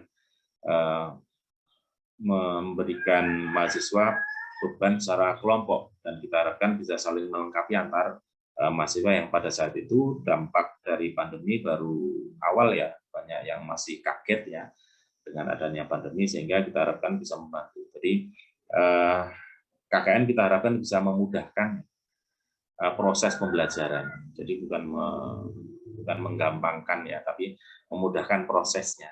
Kemudian untuk KKN 62 kita mulai bisa memilah ya, beberapa kegiatan yang kita bebankan secara unit ya maupun secara individu. Jadi luarannya mulai kita pisahkan, dan pada KKN 63 berdasarkan evaluasi ya kita berikan tugas kepada unit 2 luaran ya, video konten pembelajaran sekolah dan dakwah, dan 1 untuk tugas individu berupa konten pemberdayaan. Ini saya kira nanti bisa dicermati ya Bapak Ibu di pedoman KKN. Nah, ini organisasi juga saya kira tidak perlu saya sampaikan ya, karena bisa dilihat nanti di pedoman. Nah, ini untuk kegiatan DPL, ini yang penting kami sampaikan. Yang pertama, refreshing DPL saya kira sangat penting untuk menyamakan persepsi. Dan juga ada beberapa hal yang kita harapkan nanti ada masukan seawal mungkin ya di kegiatan KKN. Jadi jangan sampai nanti masukan-masukan sudah ada di pertengahan atau bahkan di akhir, sehingga kita tidak bisa melakukan perbaikan. Kemudian pelaksanaan evaluasi dan pelaporan. Nanti kita harapkan ini merupakan satu proses atau tugas utama yang harus dikawal Bapak Ibu semua. Ya. Mulai dari proses pembimbingan sendiri, kemudian juga rapat koordinasi untuk memantau proses pembimbingan yang dilakukan. Kemudian untuk penilaian ya, baik itu penilaian dari DPL maupun antar mahasiswa, kita harapkan juga menjadi tanggung jawab dari Bapak Ibu semua. Kemudian laporan dan luaran juga akan disebutkan di alur kegiatan DPL KKN ya. Kemudian form-form yang kita berikan ya, kita mohonkan baik itu form untuk kelengkapan administrasi KKN maupun untuk evaluasi, kita harapkan di Bapak Ibu memberikan bisa bertanggung jawab ya, untuk memberikan tanggung jawab pada mahasiswa untuk mengisi dengan benar. Kemudian kami juga melakukan monef ya untuk kegiatan KKN ya, sehingga kami juga nanti akan memberikan masukan pada Bapak Ibu ya tentang proses pembimbingan atau proses kegiatan KKN pada umumnya. Sehingga kita harapkan nanti dari Bapak Ibu bisa menindaklanjuti ya hasil evaluasi yang kita sampaikan ya, terutama terkait dengan kedisiplinan mahasiswa KKN. Nah, ini untuk bentuk pembimbingannya bisa berupa bimbingan awal ya, bimbingan proses maupun bimbingan akhir. Saya kira cukup jelas ya, bisa Bapak Ibu lihat nanti di pedoman ya. Jadi di awal kegiatan maupun selama berkegiatan ya, maupun ketika menyelesaikan ya atau menyusun laporan atau finishing dari luaran KKN ya, kita harapkan nanti bisa dikawal dengan baik ya Bapak semua. Kemudian tujuan pembimbingan saya kira tidak perlu saya sampaikan ya, terkait dengan CPMK. Kalau CPMK tercapai ya berarti pembimbingannya bagus. Ya, kalau pembimbingan bagus berarti memang nilainya ya saya rasa bagus. Ya, jadi kita harapkan nanti ketika kita meminta laporan dari Bapak Ibu tentang capaian pembelajaran ya untuk KKN, kemudian dari Bapak Ibu bisa memberikan informasi bahwa tercapai semua dengan baik, ya mestinya ada cerminan di nilainya. Ya, jadi kita harapkan nanti kalau memang ada kesulitan, ada kendala dalam mencapai CPP ini, ya ini yang harus kita kelola bersama-sama. Sehingga yang kita harapkan capaian CPM KKN bisa tercapai, dan itu bisa kita lihat ya terrepresentasikan dalam nilai KKN. Jadi tidak ada misalnya proses pembimbingannya baik tapi nilainya jelek. Nah, itu kan satu hal yang kontradiktif ya. Atau mungkin ketika nilainya bagus tapi prosesnya jelek. Nah, itu saya kira kita berarti kan tidak berorientasi pada JPNK. Gitu.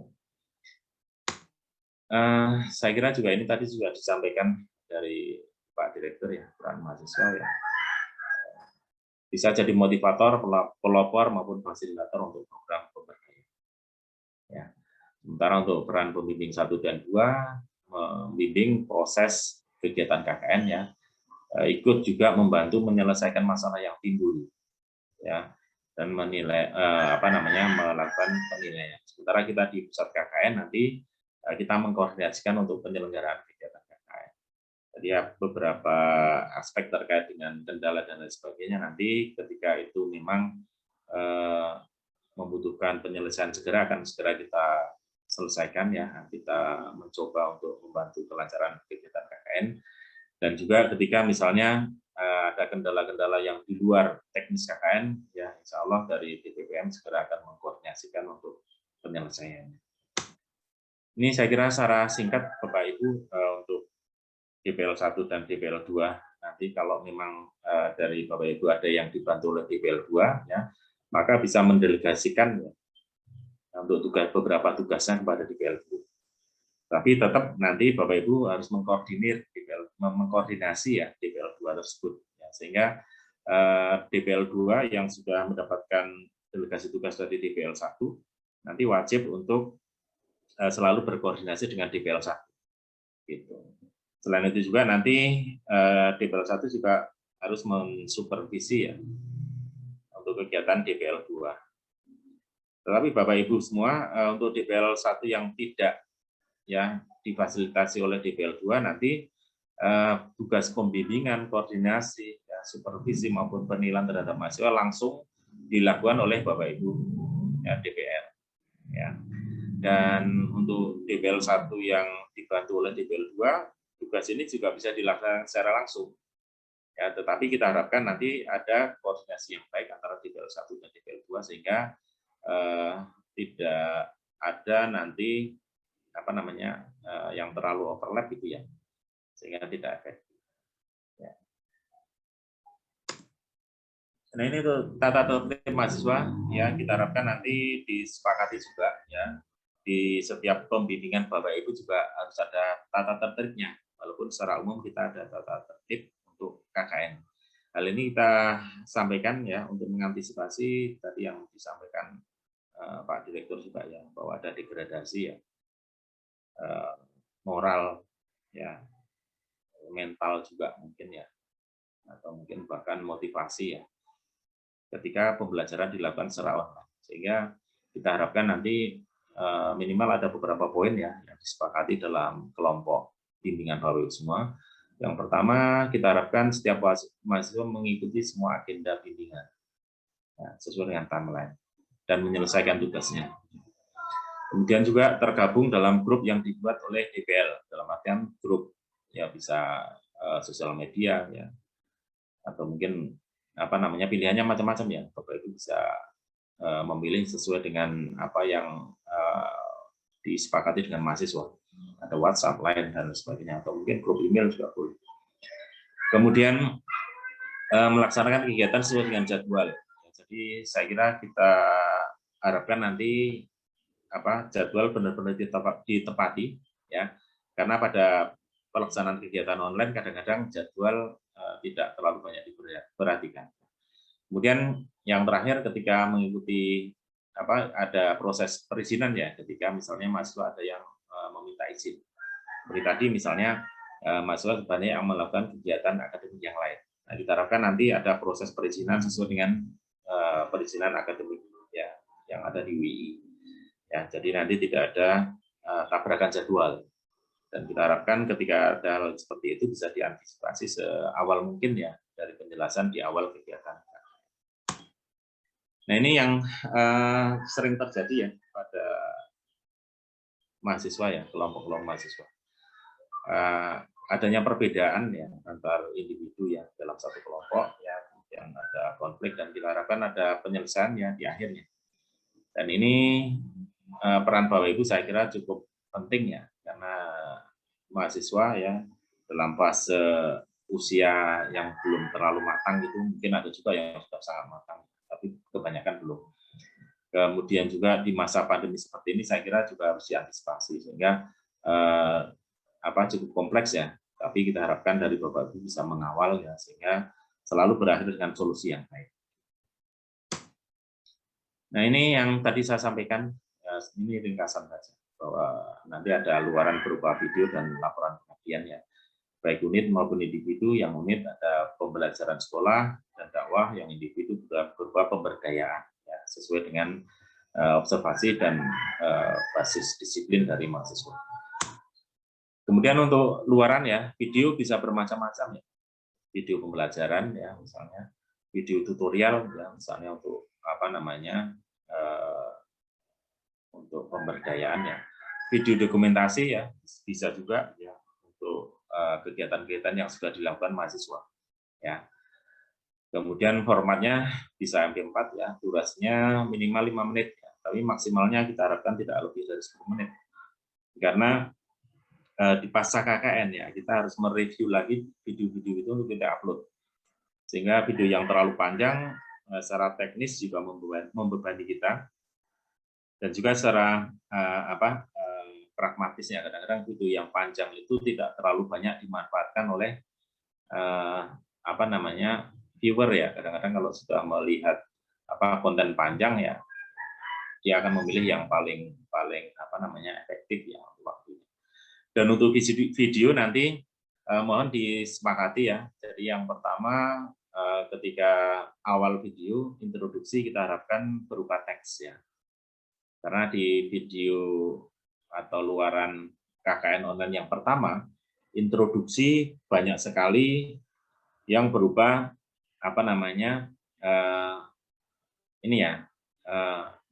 istilahnya ya. Jadi masing-masing mahasiswa menyampaikan ya, dari secara audiovisual. Dan itu memakan waktu, jadi waktunya habis untuk introduksi. Kemudian kita harapkan nanti ada kejelasan tujuan ya dari materi video. Ya, di KKN 61 bahkan 62 masih ada ya bahwa tujuannya itu adalah untuk melengkapi tugas KKN. Saya kira bukan itu tujuannya, tapi tujuannya sesuai dengan konten atau materi video. Kalau misalnya materi videonya adalah pembelajaran tentang persamaan tertentu dalam matematika kelas berapa gitu ya, harus disampaikan itu ya, atau mungkin pemberdayaan pada UMKM ya, secara spesifik memang harus ditegaskan bahwa tujuannya adalah itu, jadi bukan untuk melengkapi tugas KKN. Kemudian di sana juga kita harapkan ada ditampilkan ya bahwa itu adalah kegiatan KKN ya, dan ada institusinya di DPM dan UI. Kemudian materi video ya, saya kira materinya harus sesuai dengan observasi tadi ya, yang sudah kemudian dilakukan proses sampai untuk memutuskan program. Kemudian komunikatif dan menarik ya, ini saya kira yang menjadi perbedaan satu kelompok dengan kelompok yang lainnya, atau masing-masing individu juga bisa berbeda. Dan ada penutup di sana ya, dengan kalimat penutup yang saya kira bisa menunjukkan bahwa video itu sudah selesai. Kemudian selain video bisa juga berupa luaran yang lain, misalnya aplikasi, ya bisa media interaktif ya, baik online maupun offline ya. Tapi hal-hal seperti ini kan bisa dilakukan oleh mahasiswa dengan dasar keilmuan yang cukup ya. Jadi tidak secara umum, maka kita sendirikan. Bisa juga berupa perancangan atau prototipe ya, tetapi nanti luarannya ya kita harapkan dalam bentuk video presentasi, dan kita harapkan nanti bisa menjadi variasi dari luaran-luaran KKN, tapi bentuknya tetap video. Kemudian untuk sasaran programnya bisa sasarannya adalah lokal ya, bisa juga global. Kalau lokal misalnya ada permasalahan di shelter tertentu ya, misalnya shelter COVID ya, ada masalah di sana. Atau mungkin ketika satu wilayah banyak kasus ya, banyak yang terdampak baik langsung maupun tidak langsung. Ya. Sehingga kita bisa membuat program secara berbasis wilayah tertentu. Ya. Kemudian juga ya, misalnya kita mencari data di DBM dan mendapatkan banyak data tentang UMKM. Kita bisa membuat profil UMKM, misalnya desa tertentu yang Bulakjo misalnya. Atau misalnya ketika kita mendapatkan banyak data tentang wisata ya, dan kebetulan di sana memang tidak atau masih sangat berisiko ya untuk pandemi ya, kita harapkan kita bisa melengkapinya dengan panduan yang sesuai ya, dan ini mestinya membutuhkan data, dan di BBM saya kira ada data. Secara umum kita harapkan video ini sebenarnya bisa lebih umum lagi ya, jadi bisa diakses siapa saja ya, jadi sasarannya bisa global ya, misalnya pembuatan website UMKM ya untuk pemberdayaan ya, atau misalnya untuk pembelajaran ya, materi pembelajaran fisika untuk kelas menengah pertama kelas 8 tentang energi misalnya gitu. Jadi kontribusinya justru malah lebih bisa kita harapkan ya. Karena kalau kita menetapkan sasaran yang lokal, saya kira kalau tidak terdesain dengan bagus ya, kurang bisa memberikan manfaatnya. Tapi kalau berbasis wilayah tapi sudah terdesain ya, saya kira bisa optimal, dan kita harapkan untuk luarannya bisa menjadi pengenalan program yang ada di sana. Nah, ini untuk laporan pengabdian ya, kita mendapatkan pesanan ya dari pusat pengabdian ya, bahwa ini nanti harus kita optimalkan kegiatan KKN agar bisa menambah ya kinerja pengabdian UII, dan kita harapkan bisa mempertahankan kualitas maupun kuantitas pengabdian yang dilakukan oleh UII. Dan ini sudah ada semua ya, untuk formatnya maupun untuk template-nya di pedoman KKN yang insya Allah akan segera kita upload ya. Dan mudah-mudahan bisa membantu tugas Bapak Ibu semua ya dalam pembimbingan kegiatan KKN, dan kita harapkan juga nanti selalu menyampaikan sesuatu ya, baik masukan maupun kendala-kendala yang ada di kegiatan KKN ya, sehingga kita bisa mengantisipasinya sebaik mungkin ya. Dan setelah itu nanti ketika kita usai melaksanakan kegiatan KKN, kita harapkan juga dari Bapak Ibu bisa membuat catatan tentang kegiatan-kegiatan KKN ya, baik itu nanti yang kelebihan kekurangannya maupun ada hal-hal yang harus kita benahi, sehingga pada KKN berikutnya kita bisa membuat rancangan kegiatan yang lebih baik.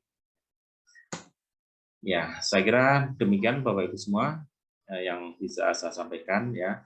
Dan secara teknis nanti bisa dilihat di pedoman maupun di video-video tutorial yang akan kita sampaikan kepada Bapak Ibu maupun kepada mahasiswa.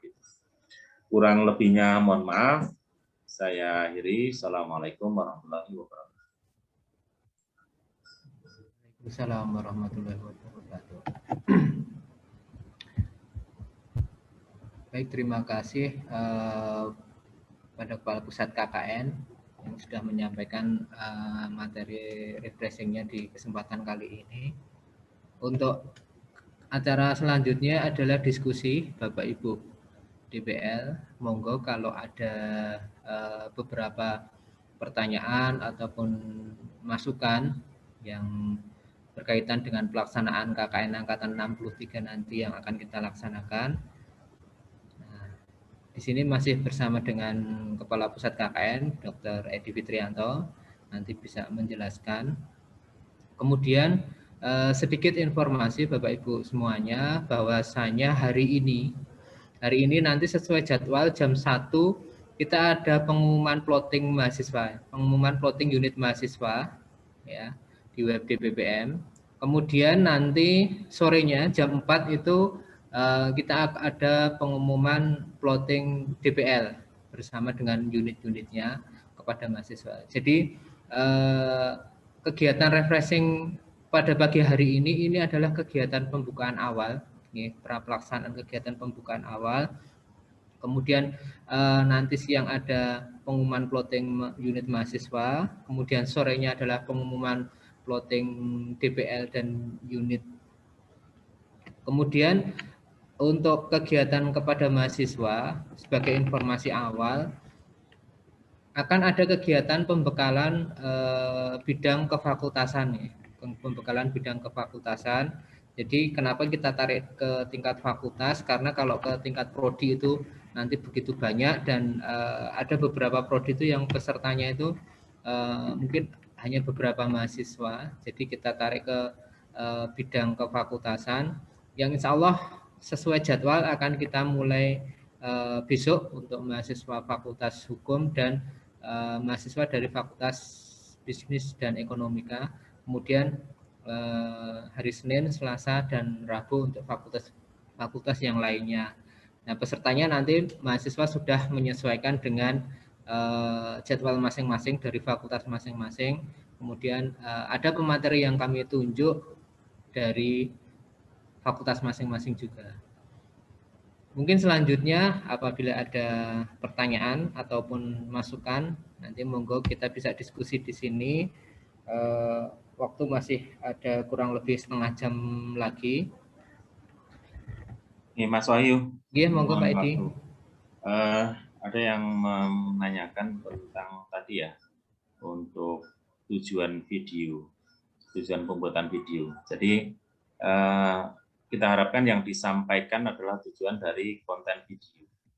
Karena tujuan dari pembuatan video kan sudah tertera ya, artinya di introduksinya kan sudah ada bahwa video yang dibuat adalah merupakan kegiatan dibuat oleh KKN unit berapa atau nama-nama individunya, ya, kemudian juga ada institusinya dan lain sebagainya. Artinya kan tidak perlu dikenalkan lagi bahwa video ini dibuat sebagai luaran KKN, kan sudah tidak perlu lagi.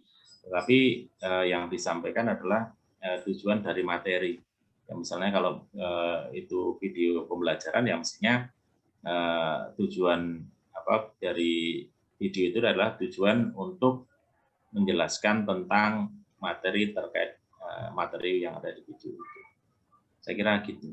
Jadi untuk tujuan bahwa video itu adalah untuk sebagai luaran wajib dari KKN kan sudah ditulis ya di introduksinya itu, sehingga tidak perlu lagi disampaikan. Ini kita harapkan agar seragam, tidak ada waktu yang terbuang dari video yang kita harapkan cukup singkat. Kalau introduksinya nanti terlalu panjang, yang melihat biasanya tidak terlalu tertarik. Oke, terima kasih. Terima kasih Pak Edi. Berkaitan dengan dasar-dasar pembuatan video, nanti insya Allah kita akan upload materi tersebut. Nah, kemarin kita sudah memintakan beberapa pertimbangan dari pemateri. Nanti insya Allah dari Prodi Komunikasi akan membuat materi dan kita akan mengupload, tapi mungkin karena itu nanti di dalam studio proses pembuatannya dan ini baru proses, insya Allah untuk yang materi dasar-dasar pembuatan video yang baik itu akan kita upload pada tanggal 28 sesuai jadwal. Karena untuk materi dasar-dasar pembuatan video itu nanti kan masih digunakan oleh mahasiswa setelah acara penerjunan ya. Insya Allah nanti pelaksanaannya mulai tanggal 30.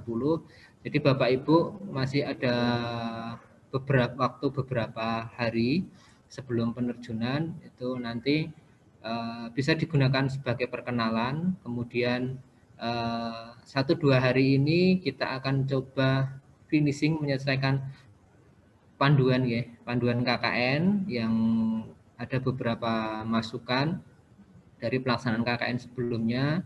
Kemudian ada beberapa masukan juga dari mahasiswa yang kemarin kita baru melaksanakan audiensi dengan lembaga mahasiswa.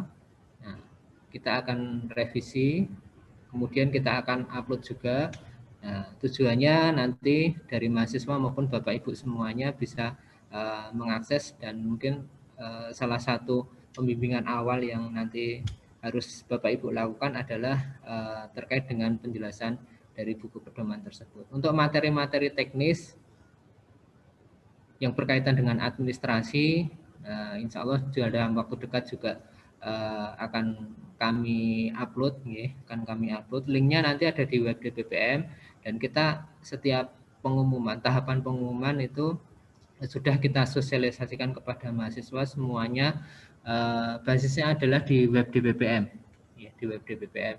Nanti yang berbentuk video, linknya ada di web DPPM, kemudian videonya akan kita upload di channel YouTube-nya DPPM. Jadi berkaitan dengan teknis pengisian lembar laporan hasil observasi, kemudian teknis pengisian tentang buku catatan kegiatan harian, kemudian sampai nanti teknis cara upload detailnya dari awal upload webnya, masuknya linknya kemana, itu insya Allah sudah ada semuanya. Jadi Bapak Ibu semuanya nanti bisa fokus pembimbingan terhadap mahasiswa itu berkaitan dengan perumusan masalah, perencanaan program, dan nanti pengawalan pelaksanaan program dan pembuatan luaran. Jadi untuk teknis-teknis yang umum seperti administrasi itu insya Allah nanti mahasiswa bisa mengakses kapanpun. Linknya sudah ada di web DPPM dan materinya akan kita upload di channel YouTube-nya DPPM. Mungkin gambarannya seperti itu, nggih. Monggo kalau ada yang mau didiskusikan lagi, Bapak Ibu semuanya.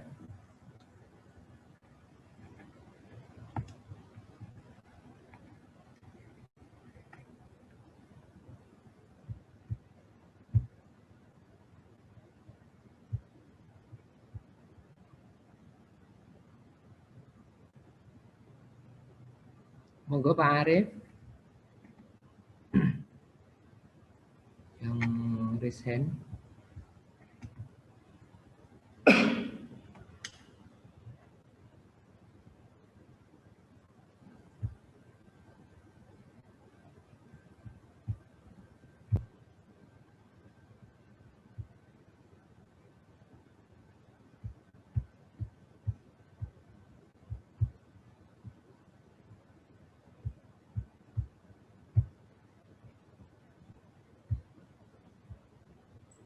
Mas Wahyu mungkin perlu diinformasikan untuk beban DPL 1 ya maupun DPL 2 ya terkait dengan jumlah mahasiswa bimbingan.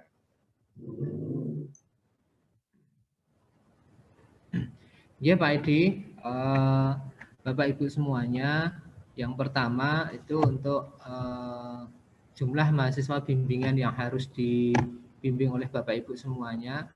Yang pertama adalah untuk untuk Bapak Ibu DPL 1 yang dibantu oleh DPL 2 nanti akan membimbing sejumlah kurang lebih adalah 12 kelompok atau 12 unit ya. 12 unit. Jadi setiap 6 unit atau 6 kelompok nanti dibantu oleh satu DPL 2. Ya. Kemudian untuk Bapak Ibu DPL 1 yang tanpa dibantu oleh DPL 2, jumlah kelompok atau unit yang dibimbing adalah 5 kelompok atau 5 unit. Ya, jadi kemudian untuk DPL 2 nanti membimbing sejumlah 6 kelompok atau 6 unit. Ini kok gambarannya. Ini Bu Puni, monggo Bu Puni. Jadi nuwun waktunya. Mas Wahyu mau menanyakan mengenai laporannya ini dengan kondisi sekarang online kayak gini, laporannya ini individu atau kelompoknya Mas? Karena kan berbeda di tempatnya masing-masing antar mahasiswanya. Mungkin itu aja. Apa seperti sama dengan KKN-KT dulu itu atau bagaimana nih? Iya Bu, ini terkait dengan teknis pelaporan ya. Seperti tadi yang sudah disampaikan oleh Kepala Pusat KKN bahwasanya basis kita adalah luaran ya. Luaran itu dalam bentuk video. Jadi ada tiga bidang ya. 3 bidang luaran nanti. Yang pertama itu adalah bidang pendidikan ya. Yang kedua itu adalah bidang pemberdayaan atau pengabdian, yang ketiga adalah bidang dakwah. Nah, selain dalam bentuk laporan, selain dalam bentuk luaran video atau luaran lainnya, itu mahasiswa juga dia harus membuat laporan, Bu. Nah, laporannya itu ketika laporannya itu dua bidang, itu adalah laporan kelompok, Bu, laporan unit, yaitu bidang pendidikan dan bidang dakwah. Karena ini adalah bebannya adalah di beban unit. Kemudian yang satu bidang pengabdian atau bidang pemberdayaan, ini adalah bebannya beban individu. Jadi setiap individu nanti wajib membuat luaran bidang pemberdayaan atau pengabdian sekaligus laporannya. Kemudian yang kelompok atau unit itu adalah ada dua, baik laporan maupun luarannya, yaitu bidang pendidikan dan bidang dakwah. Mungkin gambarannya seperti itu, Bu. Nanti detailnya insya Allah di buku pedoman ada. Ini memang belum kita upload, masih proses finishing di IT dan pengajuan ISBN-nya. Ngaten, Bu Puni.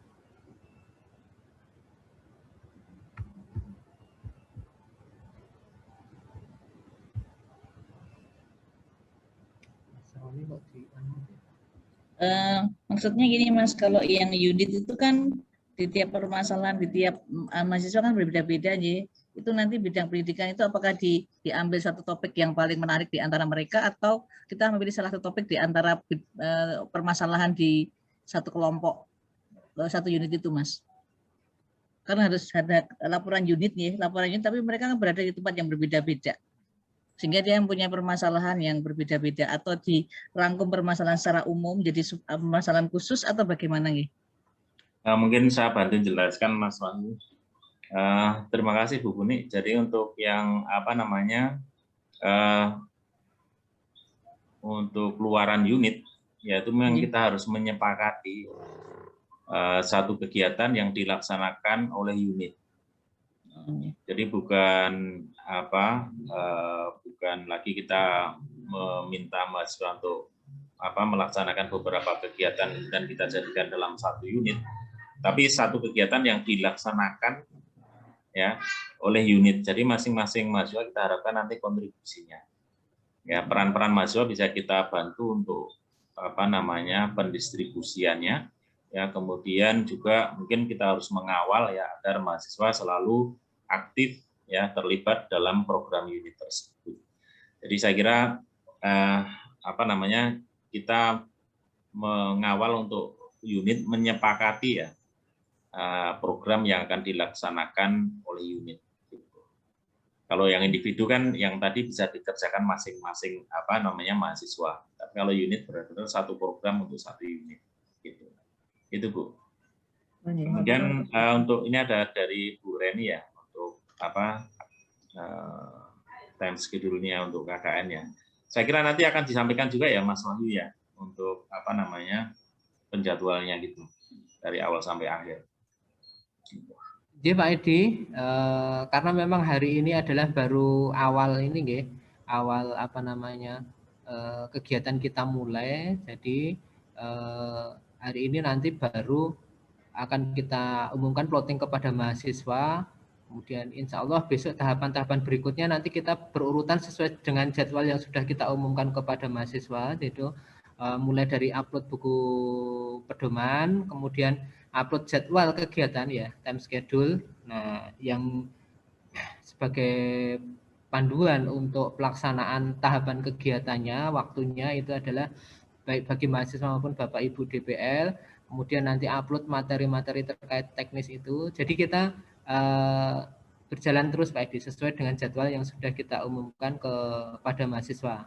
Nah, ini adalah tahap awal refreshing, kemudian nanti siang ada pengumuman plotting mahasiswa, sore ada pengumuman plotting DPL. Nah, nanti ada tahapan kegiatan selanjutnya itu menyusul sesuai dengan jadwal pra-pelaksanaan. Untuk pelaksanaannya sendiri nanti akhir Juli ini sampai dengan akhir Agustus untuk operasional pelaksanaannya. Jadi sekarang masih dalam pra-pelaksanaan. Ya, ini ada pertanyaan lagi nih dari Saudara Edi Safitri. Ya, kalau berbasis luaran, apakah tidak mengacu pada jam? Ya, mungkin nanti perlu kita deskripsikan sebagai apa lebih jelas lagi, Mas Wahyu ya, di pedoman. Ya, bahwa kegiatan KKN tetap kita tentukan apa jam ya, volume kegiatannya, karena beban SKS ya, kalau kita mengacu SNDikti ya, pembelajaran dengan metode pengabdian kan ada jamnya, dan kita sudah hitung nanti Pak Edi ya, dan akan kita deskripsikan secara lebih lengkap lagi di pedoman nanti ya, 136 jam ya untuk 2 SKS kegiatan KKN-nya. Dan saya kira juga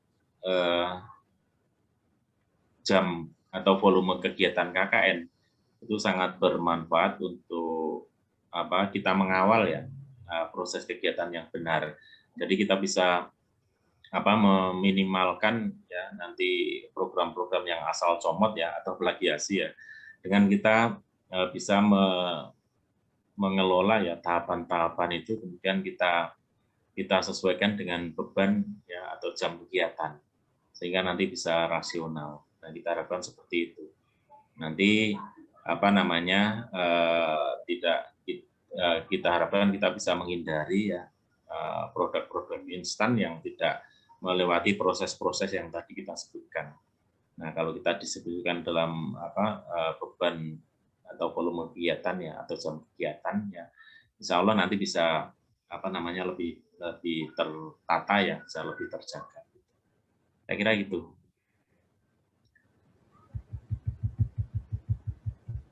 Gimana Pak Edi?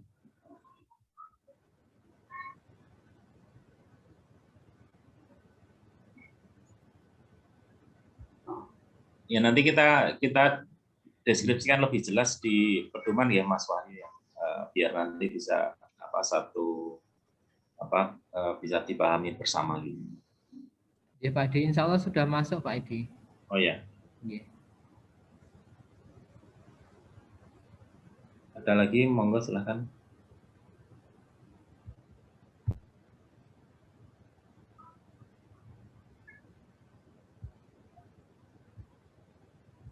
Ya, nanti walaupun kita sudah punya data tentang mahasiswa, kita harapkan Bapak Ibu DPL juga mendata kembali, mengidentifikasi kembali mahasiswa bimbingannya. Ya, di awal kita sudah mendapatkan data itu.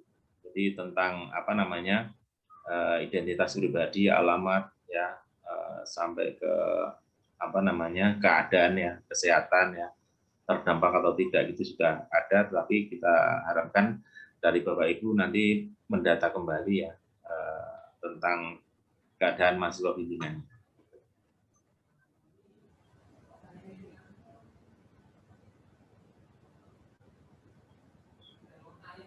Ini ada yang mau tanya ini Mas Adi itu, tapi di unmute, malah beneran. Silakan Mas Adi. Yeah. Bismillahirrahmanirrahim. Assalamualaikum warahmatullahi wabarakatuh.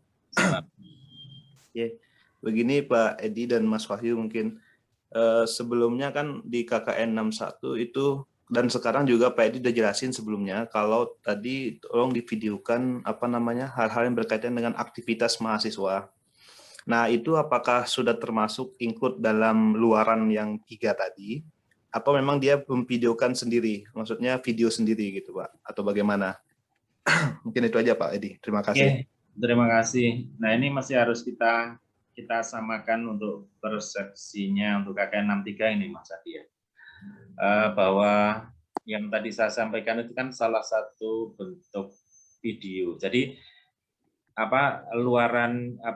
kita berbasis luaran. Jadi tidak perlu lagi memvideokan aktivitasnya. Gitu. Tetapi kalau kegiatan itu memang dilaksanakan secara aktivitas ya, berarti kan luarannya kan video dari aktivitas itu. Jadi prosesnya nggak perlu lagi Mas Adi ya, Prosesnya nggak perlu lagi sampaikan sebagai luaran dari kegiatan gitu. Cukup nanti di laporan ya. Gitu. Kemudian kalau memang aktivitasnya itu atau programnya itu berupa aktivitas ya, misalnya kita membuat satu prototipe tertentu lah, itu kan video, memang benar-benar video dokumentasi. Jadi luarannya ya jenisnya video dokumentasi. Gitu. Dan itu yang kita harapkan nanti tidak double-double kalau yang 61 kemarin, karena kita masih ini ya, baru pertama kali melakukan kegiatan online, jadi kita masih ingin detail sebenarnya ya, ada laporan berbentuk video, tapi ternyata prakteknya susah karena bebannya berat sekali, sehingga di KKN 61 kita sangat berat untuk melihat lagi ya, mereview laporan-laporan gitu yang bentuknya video. Dan di KKN 62 sudah kita tidak berlakukan lagi ya, dan di KKN 63 ini kita tegaskan bahwa untuk laporan kegiatan-kegiatan nanti dilaporkan dalam laporan gitu. Jadi tidak dalam bentuk video. Ya, terima kasih masukannya. Ya. Terima kasih Pak Edi.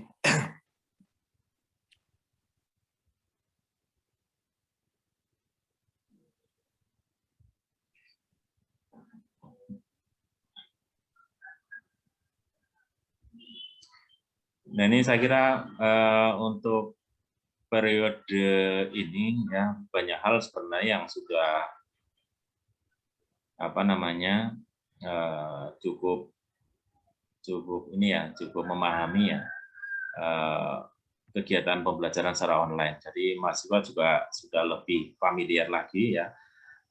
Kalau DPL saya yakin sudah sangat biasa ya melakukan kegiatan online, tapi mahasiswa saya kira sudah lebih tertata lagi. Kemudian untuk ide-ide kreatif juga saya kira sangat variasinya juga sangat banyak ya. Kemarin saya baca dari teknik lingkungan itu ya, ada publikasi di media massa tentang pengolahan limbah masker gitu ya, dan lain sebagainya. Itu kan yang di KKN sebelumnya belum kita jumpai. Ya, kemudian juga ada beberapa hal terkait dengan penanganan pandemi yang sifatnya lebih humanis juga kita dapatkan ya, beberapa laporan gitu. Dan itu juga saya kira menjadi warna tersendiri ya dari ide untuk KKN 63. Saya kira ada ya dari Bapak Ibu, ada yang lain yang ingin disampaikan, monggo. Bisa nanya sedikit Pak? Iya, monggo Pak Medi. Oh, Mas Iwan, silakan. Oke. Ini sekedar untuk menegaskan aja. Ini kan secara prinsip KKN ini adalah daring ya, atau online gitu nggih. Tetapi beberapa pengalaman yang lalu gitu ada hal-hal yang dalam tanda petik sangat tidak mungkin dilakukan secara daring. Ada yang prosedural lah, menggunakan sistem luring gitu. Nah, ini kira-kira seperti apa dalam tanda petik pengecualian yang bisa dipahami oleh pusat KKN terkait dengan hal-hal yang mungkin ada kemungkinan dilakukan juga mungkin entah itu mahasiswa atau pembimbingnya sendiri yang melakukan aktivitas secara luring ini. Ini mohon bimbingannya yang pas lah. Jadi nanti biar kita ada satu kesepahaman nanti, biar tidak nanti ini prosedural atau tidak gitu. Nah, saya kira itu aja Pak Edi. Makasih. Iya, terima kasih. Jadi kan aturan untuk online itu kan aturan umum. Ya, artinya proses ini memang harus kita laksanakan ya, baik proses maupun luarannya secara online. Tetapi tetap saja dalam setiap aturan itu selalu ada hal-hal yang dikecualikan. Dan pada KKN kemarin kan kita memang tidak ada kompromi ya, semua harus online. Tapi realnya ternyata ada juga kegiatan yang offline. Sehingga dengan seperti itu kita justru tidak mendapatkan data-data kegiatan offline secara di KKN 62 maupun 61. Nah, di KKN 63 kita tetap menekankan kegiatan itu adalah online ya. Tetapi apabila ada kegiatan-kegiatan yang tidak atau sulit sekali dilaksanakan secara online, kita harapkan nanti dilaporkan ke pusat KKN sehingga kita bisa mengidentifikasi ya kegiatan-kegiatan nanti yang sekiranya tidak bisa atau susah sekali dilakukan secara online. Kemudian juga kita harapkan kita mempunyai data ya tentang kegiatan-kegiatan online yang dilakukan selama KKN 63. Itu aja Mas Ikhwan. Jadi kalau kita misalnya mendistribusikan mana yang tidak bisa dan yang bisa ditolerir, ya saya kira terus terang kita kesulitan. Ya karena kita tidak tahu kondisi mahasiswa. Gitu. Jadi salah satu contohnya gini, ada beberapa mahasiswa yang minta yang dilaporkan ya ada kegiatan-kegiatan yang tidak terlaksana gitu. Kemudian setelah kita telusuri memang mahasiswa tersebut mempunyai kebutuhan khusus ya. Nah, ini kan memang susah untuk dilakukan secara online ya. Nah, ada mahasiswa yang kemudian sampai ke pusat KKN yang menyampaikan ya bahwa dia perlu pendampingan. Nah, ini saya kira sesuatu yang sulit sekali untuk kita kita minta untuk berkegiatan secara online. Sehingga hal seperti itu kita mohonkan nanti teridentifikasi awal. Kemudian kalau misalnya ada kegiatan yang akan dilakukan secara online, ya, kita harapkan nanti dilaporkan sehingga kita mempunyai data. Ya. Ini untuk antisipasi kegiatan KKN datang. Yang dengan seperti itu kita harapkan kita nanti bisa mengidentifikasi ya kegiatan-kegiatan yang menurut DPL maupun mahasiswa susah dilaksanakan secara online. Dan ketika akan melakukan kegiatan secara offline, saya kira tetap prosedur harus dilaksanakan secara maksimal ya. Jadi jangan sampai nanti ada dampak negatif dari kegiatan itu ya, yang pada umumnya nanti bisa berimbas ke kegiatan KKN. Karena kita ingin KKN akan segera berkegiatan secara luring ya. Tapi kalau misalnya kegiatan luring jadi tidak aman ya, akibat kita abai terhadap pencegahan ya untuk prosedur kesehatan ya. Nah, itu nanti kan kita jadinya kesulitan untuk bisa berkegiatan dengan leluasa. Saya kira gitu, Mas Iwan. Terima kasih, Dr. Edi. Yeah. Mohon maaf, Pak Edi, izin bertanya. Ya. Ini terkait pelaksanaan teknis nanti, kan untuk setiap unit nanti akan mengerjakan 3 program, gitu. Nah, itu ya. Nanti untuk sistemnya, apakah memang ada ketentuan setiap mahasiswa ini wajib terlibat dalam ketiga program pengerjaannya, ataukah nanti bisa dibagi ke dalam masing-masing sub-unit? Maksudnya, dalam satu unit misal ada 8 anak, nanti kita bagi untuk pemberdayaan, pendidikan, dan dakwah begitu Pak. Karena kan nanti terkait penilaian begitu. Ya. Terima kasih. Oke. Untuk unit yang isinya 8 mahasiswa, ya, luarannya berarti 10 ini, Bu Juliana. Karena dua kan luaran unit. Yang 8 kan luarannya individu, kegiatan individu, berarti kan 10. Gitu. Nah, 2 luaran unit ini kita harapkan nanti masing-masing mahasiswa bisa melaksanakan atau memberikan kontribusinya. Karena kita kembali ke ini ya, paradigma KKN ya, konsep KKN yang di awal tadi loh. Itu kan dilaksanakan secara berkelompok ya, kegiatan berkelompok ya, kolaboratif ya, interdisipliner ya.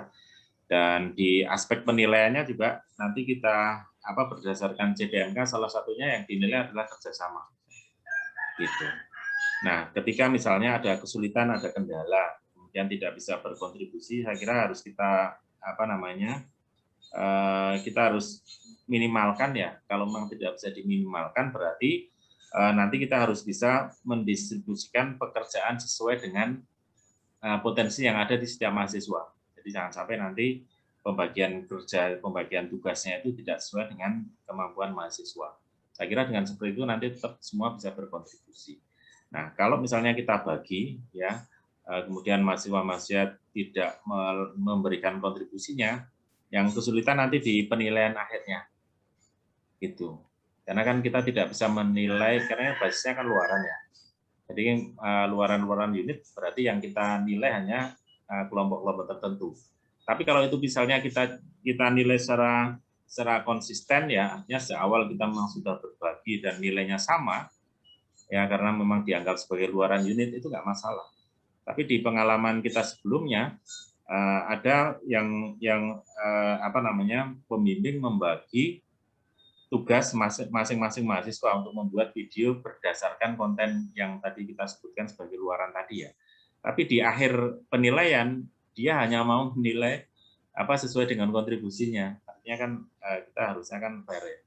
Kalau di awal memang tugasnya kita bagi dan itu sebagai luaran unit, mestinya di akhir juga kita menganggap itu sebagai luaran unit. Tapi kalau di awal kita membagi dan memfasilitasi agar masing-masing mahasiswa berkontribusi, maka di akhirnya kita juga memberikan penilaian sesuai dengan kontribusinya masing-masing. Jadi kalau di awal sama di akhirnya bisa sesuai, saya kira akan memudahkan ya. Dan kita harapkan di KKN 63 ini memang tugas-tugas unit menjadi tugas bersama. Ya, masing-masing mahasiswa bisa memberikan kontribusinya ya. Untuk beban kontribusinya saya kira bisa dibicarakan antara mahasiswa maupun dengan DPR.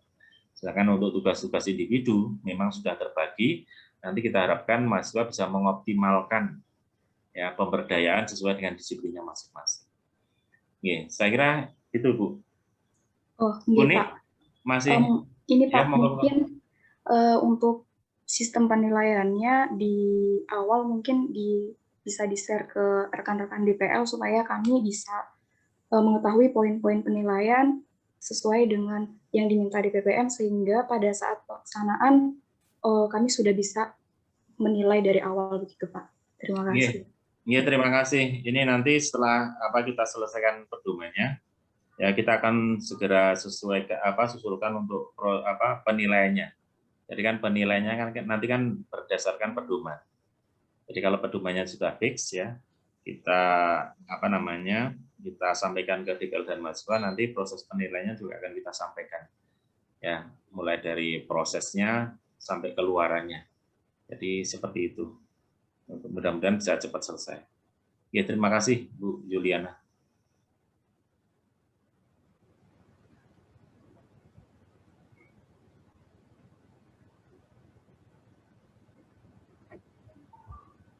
Ya, matur nuwun Bapak Ibu semua. Kalau sudah tidak ada lagi, kita kembalikan ke Mas Wahyu. Monggo Mas Wahyu. Ya, terima kasih Pak Edi. Bapak Ibu yang saya hormati, terima kasih atas kehadirannya dan perhatiannya. Mudah-mudahan kegiatan kita di pagi hari ini kita mendapatkan pemahaman secara bersama terkait dengan proses pembimbingan yang akan kepada mahasiswa KKN yang akan kita laksanakan nanti. Nah, untuk teknis materi-materi dan lain sebagainya, nah nanti akan secara bertahap akan kita upload di webnya di BBM sesuai dengan jadwal yang sudah kita sosialisasikan kepada mahasiswa. Jadi kegiatan sekarang adalah tahap awal pra-pelaksanaan. Ini adalah kegiatan pembukaan pertama Bapak Ibu semuanya. Insya Allah dalam 2 hari ini nanti akan kita upload buku panduan, kemudian teknis penilaian, kemudian materi-materi teknis dan lain sebagainya. Nah, nanti sore mungkin sudah ada, setelah kita umumkan, mungkin sudah ada beberapa mahasiswa nanti yang menghubungi Bapak Ibu semuanya,